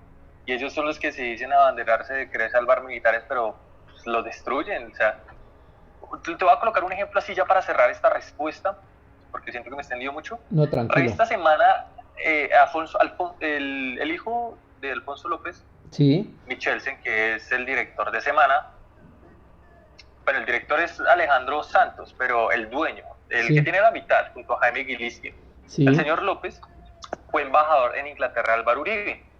Él, siendo dueño, publicó lo que en ese tiempo era la presunta responsabilidad del coronel Plazas Vega, pues en los asesinatos selectivos y desapariciones forzadas en el Palacio de Justicia. Teniendo esto como conocimiento de Álvaro Uribe ordena la detención del coronel por las publicaciones de Semana y al poco tiempo el coronel Plazas Vega lo dejan libre. Independientemente de su responsabilidad o irresponsabilidad o no presunta responsabilidad, pues es que el uribismo siempre ha atacado bastante a los militares. Otro ejemplo es como el general Jaime Uzcategui, el coronel Mejía. En estos momentos Nicasio Martínez tuve la oportunidad de conocerlo, no sé qué él habrá hecho, para mí es una gran persona como militar, es una persona muy seria, muy honesta, pero imagínate tú obedecerle órdenes a tu jefe, no a decir quién es, y que al poco tiempo te dé la espalda. O sea, los militares no pueden seguir siendo usados por los políticos de turno para las sandeces políticas que quieren, ¿sí? Y darle la responsabilidad a los militares, pues no, ¿sí? O sea, también es un criterio que uno debe entender. O sea, el ejército es la institución que le da vida a la patria. Independientemente que haya estados que no tengan ejército, es que el ejército colombiano, que no lo creas, Juan, es como una institución muy nacionalista y que de alguna otra manera ha servido para hacer modificaciones positivas para la nación. Y nosotros tenemos que volver a esa idea. Pero si nosotros seguimos juzgando al ejército por las órdenes que le dan ciertos mandos, aunque hay casos de excepción como el general Montoya, pues nosotros queríamos es un absurdo, porque nosotros sabemos quiénes son los que están detrás de todo esto, y no son los militares, son civiles con corbata de cuello blanco que están detrás de todo esto. Sí, no, igual es una cuestión bien compleja. Obviamente los militares, sobre todo desde el gobierno de Álvaro Uribe, se han visto envueltos en polémicas sobre esto de estos mal llamados falsos positivos. Y digo mal llamados pues porque pues en última son homicidios y ya. Penosos, obvio, y se han visto, digamos, bueno, las chuzadas, para las personas que nos escuchan en el extranjero, cuando hablamos de chuzadas, pues nos referimos a una serie de interceptaciones ilegales que ha realizado el ejército contra determinados sectores, normalmente sectores, bueno, curiosamente, y me corregirás, Juan, antes era como de izquierda, ahora está todos, ¿no? O sea, bueno, la polémica, se han visto envueltos básicamente personajes de todos los espectros que posiblemente podrían resultar incómodos ni siquiera para el ejército, sino más para los gobiernos de turno. Asimismo han habido una serie de destituciones, digamos, controvertidas, ¿no? Como lo que pasó con el general Matamoros, que que pues simplemente salió porque, bueno, a mi modo de ver no le caía bien a Santos, entonces sale. Obviamente no conozco el régimen militar a profundidad, presté mi servicio militar por allá en el 2010, pero pues simplemente fui un soldado nada más. Entonces no conozco muy bien, obviamente, esas relaciones de poder allá, pero bueno, el general Matamoros era apreciadísimo por la cúpula militar y por los soldados en general, porque además venía de tradición militar, ¿no? Y sale, bueno, el ejército en Colombia ha estado metido en una serie de polémicas y, y pues bueno, mejor dicho, Juan ahí conoce mucho más el tema. Pues como periodista lo básico, ¿no? Porque nosotros, bueno, mi novia, yo, un compañero y otra compañera, estudiantes de comunicación social, Sí, ganamos un premio a mejor documental sobre, pues, trataba sobre ejecuciones extrajudiciales. sí, Tú dices homicidios, claramente lo son. No son falsos positivos, son asesinatos selectivos en persona protegida. O sea, es algo condenar. Para los que nos escuchan, lo que sucede es que en una época los altos mandos no, personas inescrupulosas, porque sí, también participaron paramilitares, civiles, ¿sí? sí, sí, Utilizaron a miembros del ejército para desaparecer gente. Esto a costa de medallas, vacaciones, hasta por unas salchipapas asesinaban gente. Y sí. pues se convirtió en una práctica, con el respeto de las víctimas, una práctica deportiva y pues lamentable, ¿no? O sea, eso es deshonor completo con la patria y lastimosamente las cifras son muy altas, no fueron muchos, fueron cientos. Y pues yo la verdad sí digo con dolor que esta guerra, el conflicto armado debe terminar de una vez y porque no es sano, ¿sí? Justamente el conflicto armado también ha afectado bastante el nacionalismo, Juan, y es porque nos ha condenado a los discursos de la Guerra Fría. Si tú piensas tal cosa, eres comunista. Por ejemplo, Vanguardia Nacional te ha puesto mucho a la justicia social, y es que la justicia social era la palabra clave de Jorge R. Gaitán. Sí, Obviamente la roban los izquierdas, la izquierda la robó horrible, y nosotros queremos, como estudios, como el Centro de Estudios Políticos para la Comunidad, decir, la justicia social debe hacerse, ¿sí? Y pues no nos bajan de bolcheviques por decir eso, porque lo dicen los izquierdistas, pero es que a veces las personas creen que por lo que dicen ellos es la verdad de ellos y no la de nosotros, entonces no la podemos decir. Y esos son unos errores académicos graves, ¿sí? Porque entonces nosotros nos limitaríamos a hablar lo que la opinión pública quiere que nosotros hablemos. y Entonces, me recuerda por allá un discurso de Alzate Avendaño en el Congreso, que alguna vez hablaba, voy a parafrasear porque no me acuerdo exactamente las palabras, pero decía, bueno, que cada vez que, digamos que para arrebatarle, digamos, el avance a la izquierda, al socialismo, creo que se refería a él, pues decía que había que robarles, quitarles, digamos, ganarles las políticas que ellos proponían. Entonces, que si los socialistas querían hablar de justicia social, pues que creo que hablaba de como conservadores o como nacionalistas, no recuerdo, pues había que proponerlo, obviamente desde la visión de ellos. Entonces me recuerda eso que usted está diciendo mucho a ese discurso de Alzate Avendaño, que curiosamente muchos nacionalistas, supuestos nacionalistas de hoy en día, no lo ven, ¿cierto? Se han quedado estáticos y a mí me parece muy curioso, por ejemplo, estos nacionalistas del Partido Conservador, supuestos nacionalistas dentro de un partido conservador, hablando de moral, hablando de cosas, encerrados en biblioteca, con sus lentes, sus libros, su gran escritorio, y hablan de nación, de Colombia, pero, hey, pues de qué nación estamos hablando, no han visto el problema, no asumen, y me parece muy es el interesante. país de ellos, es lo Exacto, que Jorge Gaitán llamaba el país político, es el país de las oligarquías, que la oligarquía es individualista y si es individualista no hay espacio para los que no piensan como ellos. Y es que el país político es un pensamiento muy oligárquico, ¿no? sí, Es claro, lo que a mí me queda bien, es para mí y para los que piensan como para mí, y es una práctica muy burocrática. Entonces, Gilberto Alzate Avendaño es curioso por eso, ¿no? sí, Gilberto Alzate, incluso me recuerda una cuando yo hablaba mucho de Gilberto Alzate, curiosamente los nacionalistas del Partido Conservador no son ni leopardistas ni alzatistas, son laureanistas. Sí. Yo no sé cómo hacen para llamarle al lauralismo nacionalismo. Es como, no sé, tú y yo sabemos que es curioso, y decirle a nuestros oyentes es que Laureano Gómez fue uno de los principales pioneros del Frente Nacional. Fue como repartir la torta política entre dos partidos de turnos cada 4 años, sí, durante 16 años. Exacto. Y gracias a ello se fundó, pues obviamente fueron gracias a ellos, porque eso creó una inestabilidad sociopolítica tan grande que emergieron grupos guerrilleros, emergieron los bandoleros de nuevo. O sea, no hay que negar que Gustavo Rojas Pinilla trajo una pequeña era de pacifismo social, pero en el Frente Nacional sí surge todo lo que es la inestabilidad política, social, militar también, porque justamente nombré hace poco un general que sacaron durante el Frente Nacional por oponerse. Sí. Y no, terrible. Además hay que decirlo a nuestros oyentes también, de pronto, sobre todo los extranjeros, de pronto los nacionales conocemos un poquito más sobre Laureano Gómez. Yo no pongo en duda la capacidad intelectual de Laureano Gómez, obviamente en una persona inteligente, un intelectual, pero Laureano Gómez fue era un tomista, era la reencarnación de Santo Tomás de Aquino. O sea, para mí era una persona demasiado tradicionalista, arcaica, que ocasionó grandes problemas a la nación colombiana. Y lo digo porque la visión de Laureano creo que es la visión de la que tenemos enmarcado como un auténtico godo, ¿no? Es el auténtico godo, intelectual, académico, oligárquico.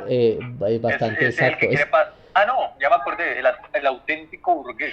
Exacto. El auténtico burgués que quiere defender los pilares propios de la burguesía. Exacto. Y yo se lo critico mucho a los de la derecha, porque incluso pasa con Donald Trump, con Álvaro Uribe, con muchos conservadores libertarios, sí, que dicen defender la familia, o sea, sí, hablan de la familia como una institución conservadora. Sí. Hablan de la familia, de la tradición, porque yo no sé ellos como qué nombran por tradición, y la propiedad privada. Exacto. Incluso creo que los conservadores actualmente utilizan mucho esa palabra, ¿no? Esa de familia, propiedad y libertad, algo así. Y hace sus discursos, o sea, yo la verdad tengo una discusión muy amena con el aborto, porque Colombia tiene una de las cifras más altas de violación a mujeres menores de edad, una de las tasas más altas de acceso carnal violento. Y pues yo sí defiendo el aborto pues en condiciones, porque una mujer no está obligada a tener el hijo un violador, pero estas personas se limitan a reducir el discurso de la vida a una cuestión como moral, ¿no? O sea, la política pública ellos la ven desde lo moral, como tú dijiste una vez. Yo no hago juicios desde lo moral, porque pues no. Eso son opiniones individuales y subjetivas. Exacto. Y juzgar desde lo moral es creer uno tener una verdad, pero uno nomás hace una perspectiva de la verdad a nivel epistemológico, y pues cae en una total falacia. Pero pues últimamente sí se ha visto muy popular que los libertarios sean pro vida y demás. Pero para mí es un pensamiento muy burgués, o sea, demasiado burgués. Exacto. Y continuando con la explicación, entonces Laureano, digamos que era el conservador estático, yo lo llamo rancio, el auténtico godo, que hoy en día muchos admiran. Obviamente tenía mano de hierro con las guerrillas y demás, pero era una persona, y me atrevo a decir que yo creo que jamás se untó de pueblo, que jamás le dio la mano al populacho, me atrevo a decirlo, más allá de pronto de su empleada de servicio. Gilberto Alzate Avendaño, por el contrario, y es una figura que yo admiro, y bueno, yo en lo personal suelo ser muy, y aquí hablo nuevamente desde mi personalidad, desde lo que soy, suelo ser me gusta mucho más el carácter revolucionario de algunos pensadores, y Gilberto Alzate Avendaño, a pesar de ser conservador y demás, era una persona que salía a caminar con el pueblo, que se untaba de pueblo, que era pueblo, que incluso participó en peleas en la calle, como nos contaba Juan, y como nos contaron los amigos creo que eso fue un texto que salió en Vanguardia Nacional hace unos días. Entonces eran como los polos opuestos, pero era un señor con un carácter muy muy fuerte. Y es curioso porque, como les digo, el Partido Conservador hoy en día, desde mi punto de vista, no es más que un aliado del sistema, su nacionalismo se queda en pintarse la banderita de Colombia, pero no proponen nada. Yo quisiera, no sé, Juan, de pronto tú conoces alguna propuesta del Partido Conservador actual que nos hable de justicia social, que nos hable de cómo vamos a darle igualdad a la sociedad, o todavía siguen en el discurso de que dándole plata a los empresarios, entonces nos salimos de la pobreza. No sé, Juan, si tú conoces algo. Juan, tocayo, Juan, mira, el Partido Conservador tiene personas muy interesantes y yo siempre he sido muy objetivo en querer, digamos, posicionar a personas que verdaderamente sí se lo merecen, no se lo moran. Este señor David Barquín, aunque tenga un récord de inasistencias en el Congreso, es una persona muy proselitista porque pasa del uribismo a apoyar el plebiscito para la paz, pero vuelve al centro democrático, pero después como a la unidad nacional, no sé. Es un político, un buen estratega político, muy inteligente. Él ha dado una lucha contra Electricaribe, una empresa privada o pública, no sé, que ha condenado a nuestros conciudadanos del Caribe pues, a pasar malos ratos con sus servicios de la red eléctrica. Sí. Y pues David Barguil se ha puesto en esa juiciosa tarea de dar la pelea, ¿no? Y lo ha hecho muy bien. Pero claramente el Partido Conservador, tú escuchas, por ejemplo, a los del Centro Democrático y eso, pelan cable y juzgan y matan al Partido Conservador, sabiendo que, pues, son como sus aliados más próximos, pero es que el Partido Conservador, a diferencia del Centro Democrático, el Partido Conservador últimamente se ha vuelto como más un partido de centro-derecha, ¿sí? O sea, el Partido Conservador se le olvidó desde lo nacionalista hasta lo radical que siempre ha sido. Entonces, sí. Los laureanistas que dicen estar ahí no son más laureanistas de papel, ¿no? O sea, esa visión tan burguesa del Partido Conservador de la biblioteca, de limitarse a los puestos políticos. Y de un perdón por interrumpirme, pero como un constitucionalismo extremo, ¿no? O sea, como seguidores del establecimiento extremo, que incluso así la embarre el sistema, no lo atacan. Se volvieron, o sea, bueno, creo que es el auténtico conservador, obviamente, pero pues bueno, si uno ve que algo están haciendo mal, pues hay que criticarlo. Si yo veo que, no sé cómo un nacionalista puede ser amigo de un sistema actual, pues tan injusto, ¿no? Sí, claro, y yo sí me declaro conservador, y todo el mundo lo sabe, pero no me gusta limitarme a la figura del conservador en sí, sino un conservador revolucionario. Y conservador revolucionario, pues cito algunos que son muy importantes para mí, aunque dicen que la revolución conservadora fue la izquierdista del fascismo, pues yo no lo digo así, lo ponen de esa manera algunos porque justamente la revolución conservadora fue un enemigo del nazismo, un enemigo durísimo. Sí, claro. Encontramos a Carl Schmitt, Oswald Spengler, que fueron perseguidos por el régimen nazi y o sea, al principio los alababan y después fueron perseguidos porque pues Oswald Spengler y Carl Schmitt fueron durísimos críticos de ellos.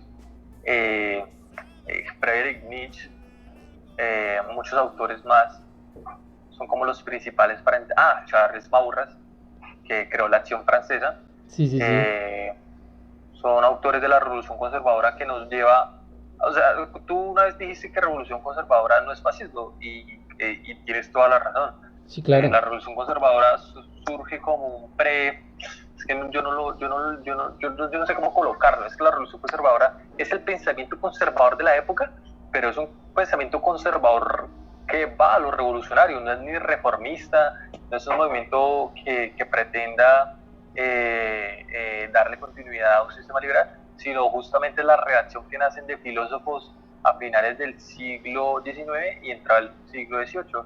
Entre ellos encontramos a Friedrich Nietzsche, que Friedrich Nietzsche fue usado claramente por los ideólogos del nacionalsocialismo, pero es una persona muy interesante que se discute entre los nacionalistas porque hace esa ruptura a todo el sistema moderno. Sí. Pues me declaro abiertamente conservador revolucionario, me gusta mucho ese adjetivo, aunque también es similar al nacional revolucionario. Hay ciertas cosas que son de por sí muy propias del conservadurismo revolucionario y es el aspecto de la filosofía. ¿Sí? Como, no sé si tú lo sepas, Juan, pero yo inicié mis estudios en filosofía en la Universidad Nacional. Sí, claro. Por ahí leí su artículo de soldado filósofo. desde el espectador sí son más tendenciosos. No, me fue bien, y pues sí me gustaría como retomar esa actividad en la filosofía. Claro. Bueno, Señor. Juan, ya llevamos hora y 40 de programa en esta amena conversación. Esperamos que nuestros oyentes estén muy, muy entretenidos. Obviamente esto va a quedar en YouTube, listo. Entonces, pues para que nos escuchen. Obviamente seguimos con el programa, no nos estamos despidiendo. Simplemente es para que sepan, el día de hoy estamos con Juan Camilo Ubaque. Eres miembro de Vanguardia Nacional, Centro de Estudios Políticos para la Colombianidad. Importante organización que ha realizado unos estudios o pretende realizar unos estudios desde lo académico en el contexto colombiano, basados en esta cuarta teoría política, que es bien interesante. Pues, obviamente tendrá detractores y demás, pero que es bien interesante para los análisis, yo diría, específicos de cada nación, creando una visión de colombianidad pues, y de nacionalismo propio. Y pues bueno, el día de hoy estamos conversando con él, ya hemos hablado un poquito de la historia de la organización, obviamente también de su carrera profesional, ya desde lo personal, un poco del nacionalismo integral de Vanguardia Nacional, hemos hablado un poco también de su relación con el conservadurismo pues colombiano y su visión desde el conservadurismo obviamente de él, nos habla del conservadurismo revolucionario. Y ya para, bueno, ir en estos últimos 15 minutos de programa, quiero que nos hable un poquito Juan. Obviamente ya hemos visto un poquito un resumen de lo que es Vanguardia, de su visión, de pronto de su visión como organización, y también obviamente la visión desde lo personal de Juan Camilo Ubaque como tal, su ideología, por así decirlo, también de los inconvenientes que se han podido presentar en desarrollando sus estudios.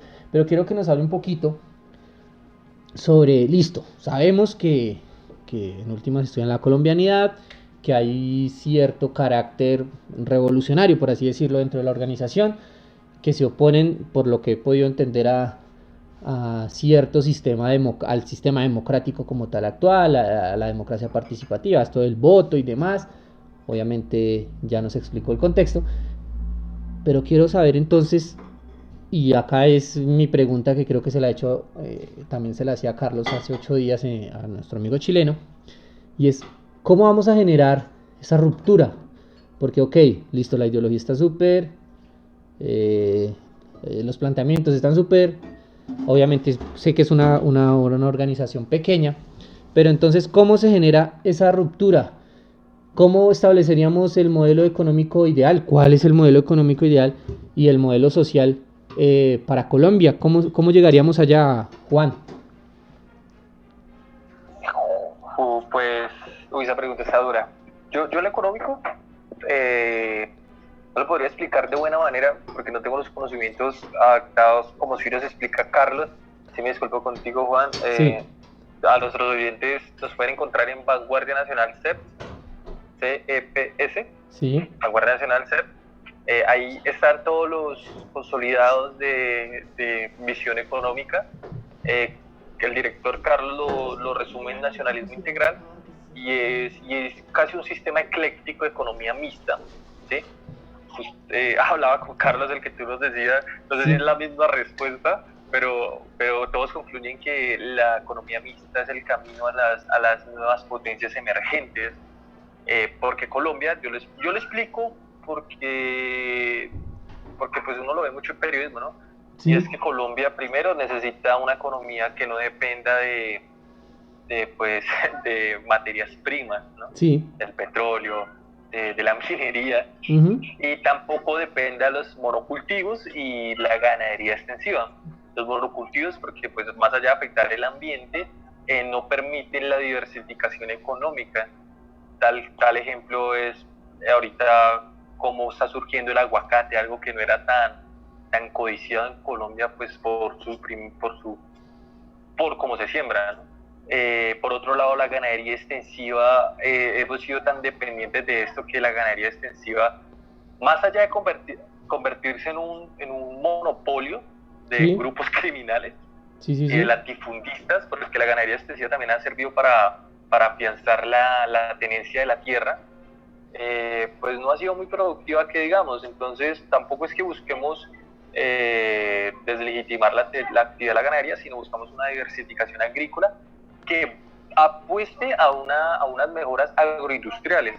Por Sí. esa parte, mejorar la agricultura, que es como nuestro fuerte, y por otro lado es que Colombia de una vez le apueste al desarrollo tecnológico e industrial de la nación. Si Sí, sí, nosotros sí. somos una economía, si nosotros manejamos la economía desde materias primas como el petróleo, Colombia solo tiene una refinería. Colombia le vende el petróleo, el crudo, a ciertas naciones para que nos lo vuelvan a vender ya procesado en los hidrocarburos, para los productos necesarios, ya sea gasolina, betún, jabón, etcétera. Y pues que estos ejemplos sirvan para que nuestros oyentes comprendan que Colombia aún no ha industrializado procesos que las potencias sí los industrializan. Eh, Te hablo desde mi experiencia como llanero, la refinería del Meta, porque Colombia tiene una de las sedes principales de Ecopetrol. Ujú. Ecopetrol es la empresa pública que administra y el petróleo, etcétera.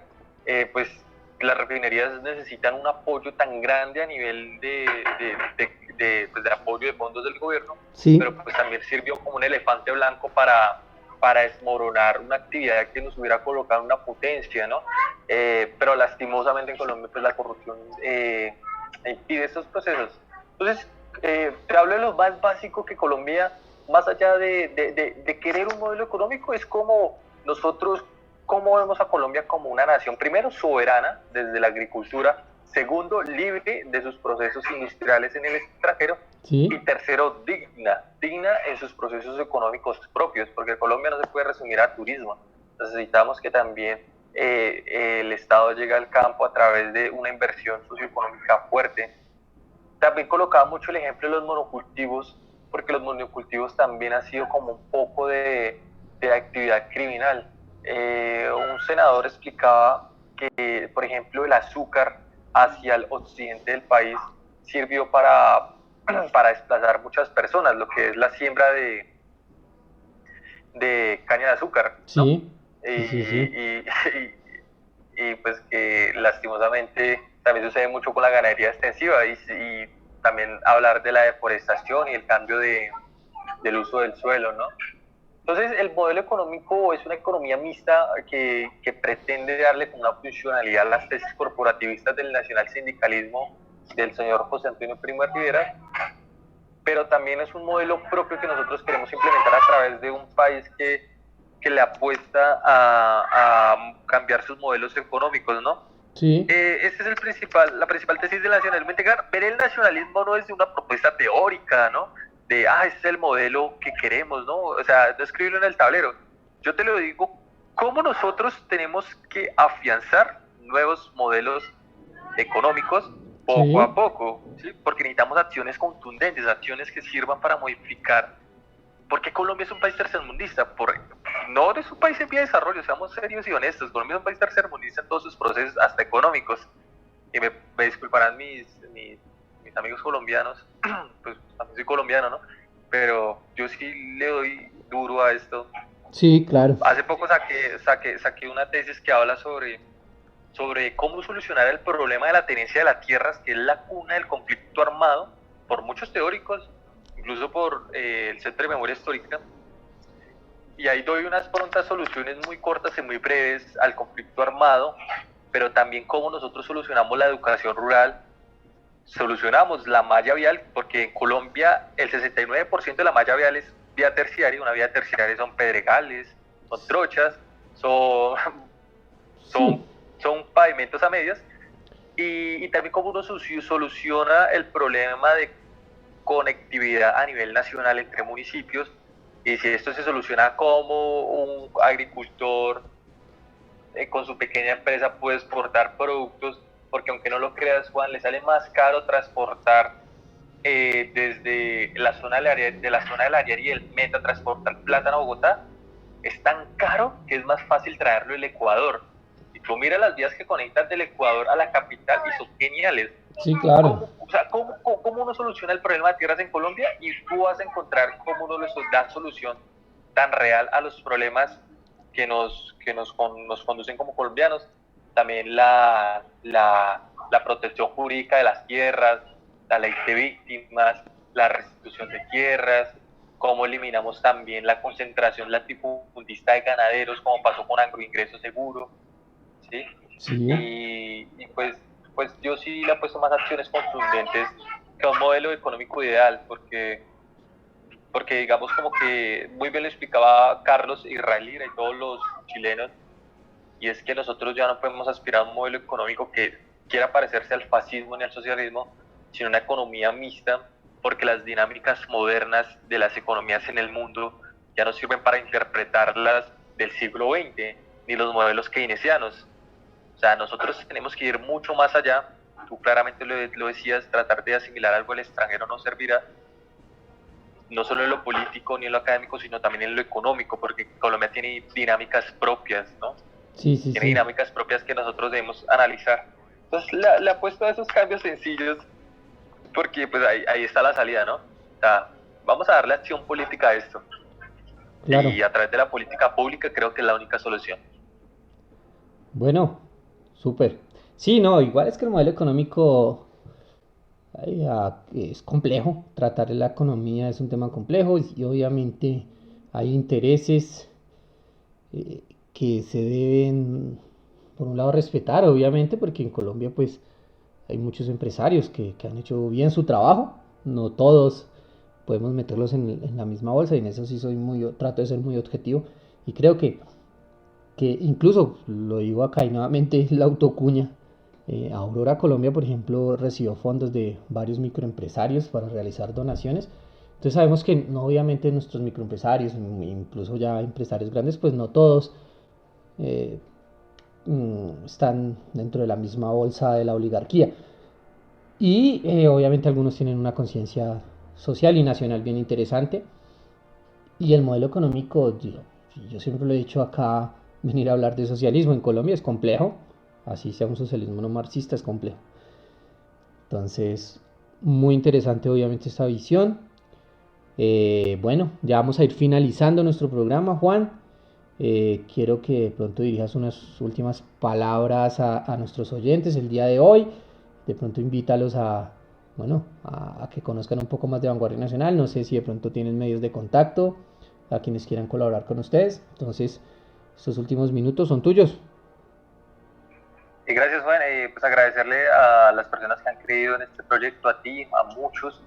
El domingo en la noche alcanzamos los 3.000 seguidores, que pues para el poco tiempo que llevamos ha demostrado que queremos generar un paradigma interesante, ¿no?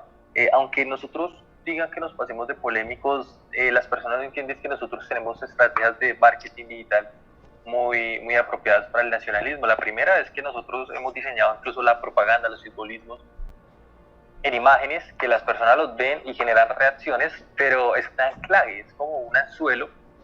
Las personas dirán, uy, ¿esto qué dice? Porque se ve interesante, pero resulta diciéndote otra cosa. Es como la imagen visual te parece tan atractiva que el mensaje de texto tú ya lo vas a entender de mejor manera. Y aunque nos hemos ganado muchos problemas por esto, ha sido tan efectiva que nuestra propia victoria es el reconocimiento a la marca, ¿no? Sí, El reconocimiento a la marca lo genera un cociente colectivo que las personas ya piensan en Vanguardia Nacional y pensarán que muchas cosas buenas o malas, pero pues al menos lo tienen en cuenta, ¿no? sí, Y pues agradecerles a todos ellos, a los adversarios, a los que nos consideran nuestros enemigos, los que quisieran que somos enemigos de ellos, pues a ellos también muchísimas gracias, porque sus opiniones son válidas, siempre las ponemos a discusión. A los que no nos quieren, a los que nos quieren, sepan que nosotros siempre estaremos dispuestos para ustedes. Cualquier cosa, recomendación, nuestro buzón de mensajes, siempre tratamos de tener conexión directa. Si necesitan revistas, libros, nuestras ediciones, nuestro manifiesto fundacional, si necesitan, nosotros siempre damos respuesta automática, siempre tratamos de manejar el servicio SAC, servicio de atención al cliente, de manera efectiva, para generar esa confianza y ser más a menos, porque el nacionalismo a veces se ve desde los libros y nosotros queremos llevarlo a un nivel más popular. Entonces, estamos dispuestos a todos, a escucharlos, a atenderlos, publicamos incluso lo que nos mandan, nos envían, siempre estamos abiertos a todos, siempre queremos ser y demostrar que esto no depende mí ni de nadie, sino que Vanguardia Nacional sea también una manifestación del inconsciente colectivo indignado, para que más adelante veamos cómo se cosechan los frutos de una nueva mentalidad que piense más en la patria, que identifique el nacionalismo en sus propuestas certeras y que sirvamos también para modificar los paradigmas que existen. Con esto, participando junto con Aurora Colombia, que generemos una conciencia colectiva de acción y una juventud combativa que es el CAN. Muchísimas gracias, Juan. Bueno, muchas gracias, Juan Camilo. Cerramos entonces nuestro programa el día de hoy. Esperamos que les haya agradado. Estuvimos charlando con Juan Camilo Ubaque, miembro de Vanguardia Nacional, Centro de Estudios Políticos para la Colombianidad, que ha desarrollado un trabajo bien interesante para el nacionalismo actual, moderno, en la cuestión colombiana, superado esos arcaicismos de algunos, esos filofascismos, filonazismos de algunos, y obviamente han sido polémicos y seguirán siendo polémicos, sí, pues es más, creo que eso le da mucho más mérito al trabajo académico. Y nada, nos estuvo contando sobre su organización. Nos vemos dentro de 8 días. Mi nombre es Juan Pablo Gómez, miembro de Aurora Colombia. Y esto fue Antípodas.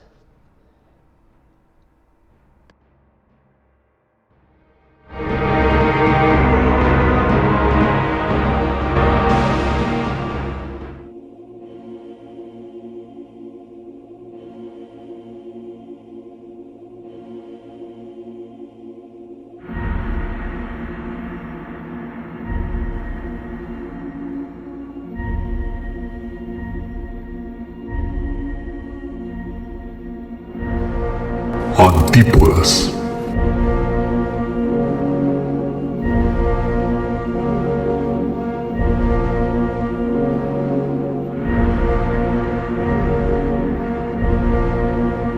Programa de análisis político en Ofensiva Radio.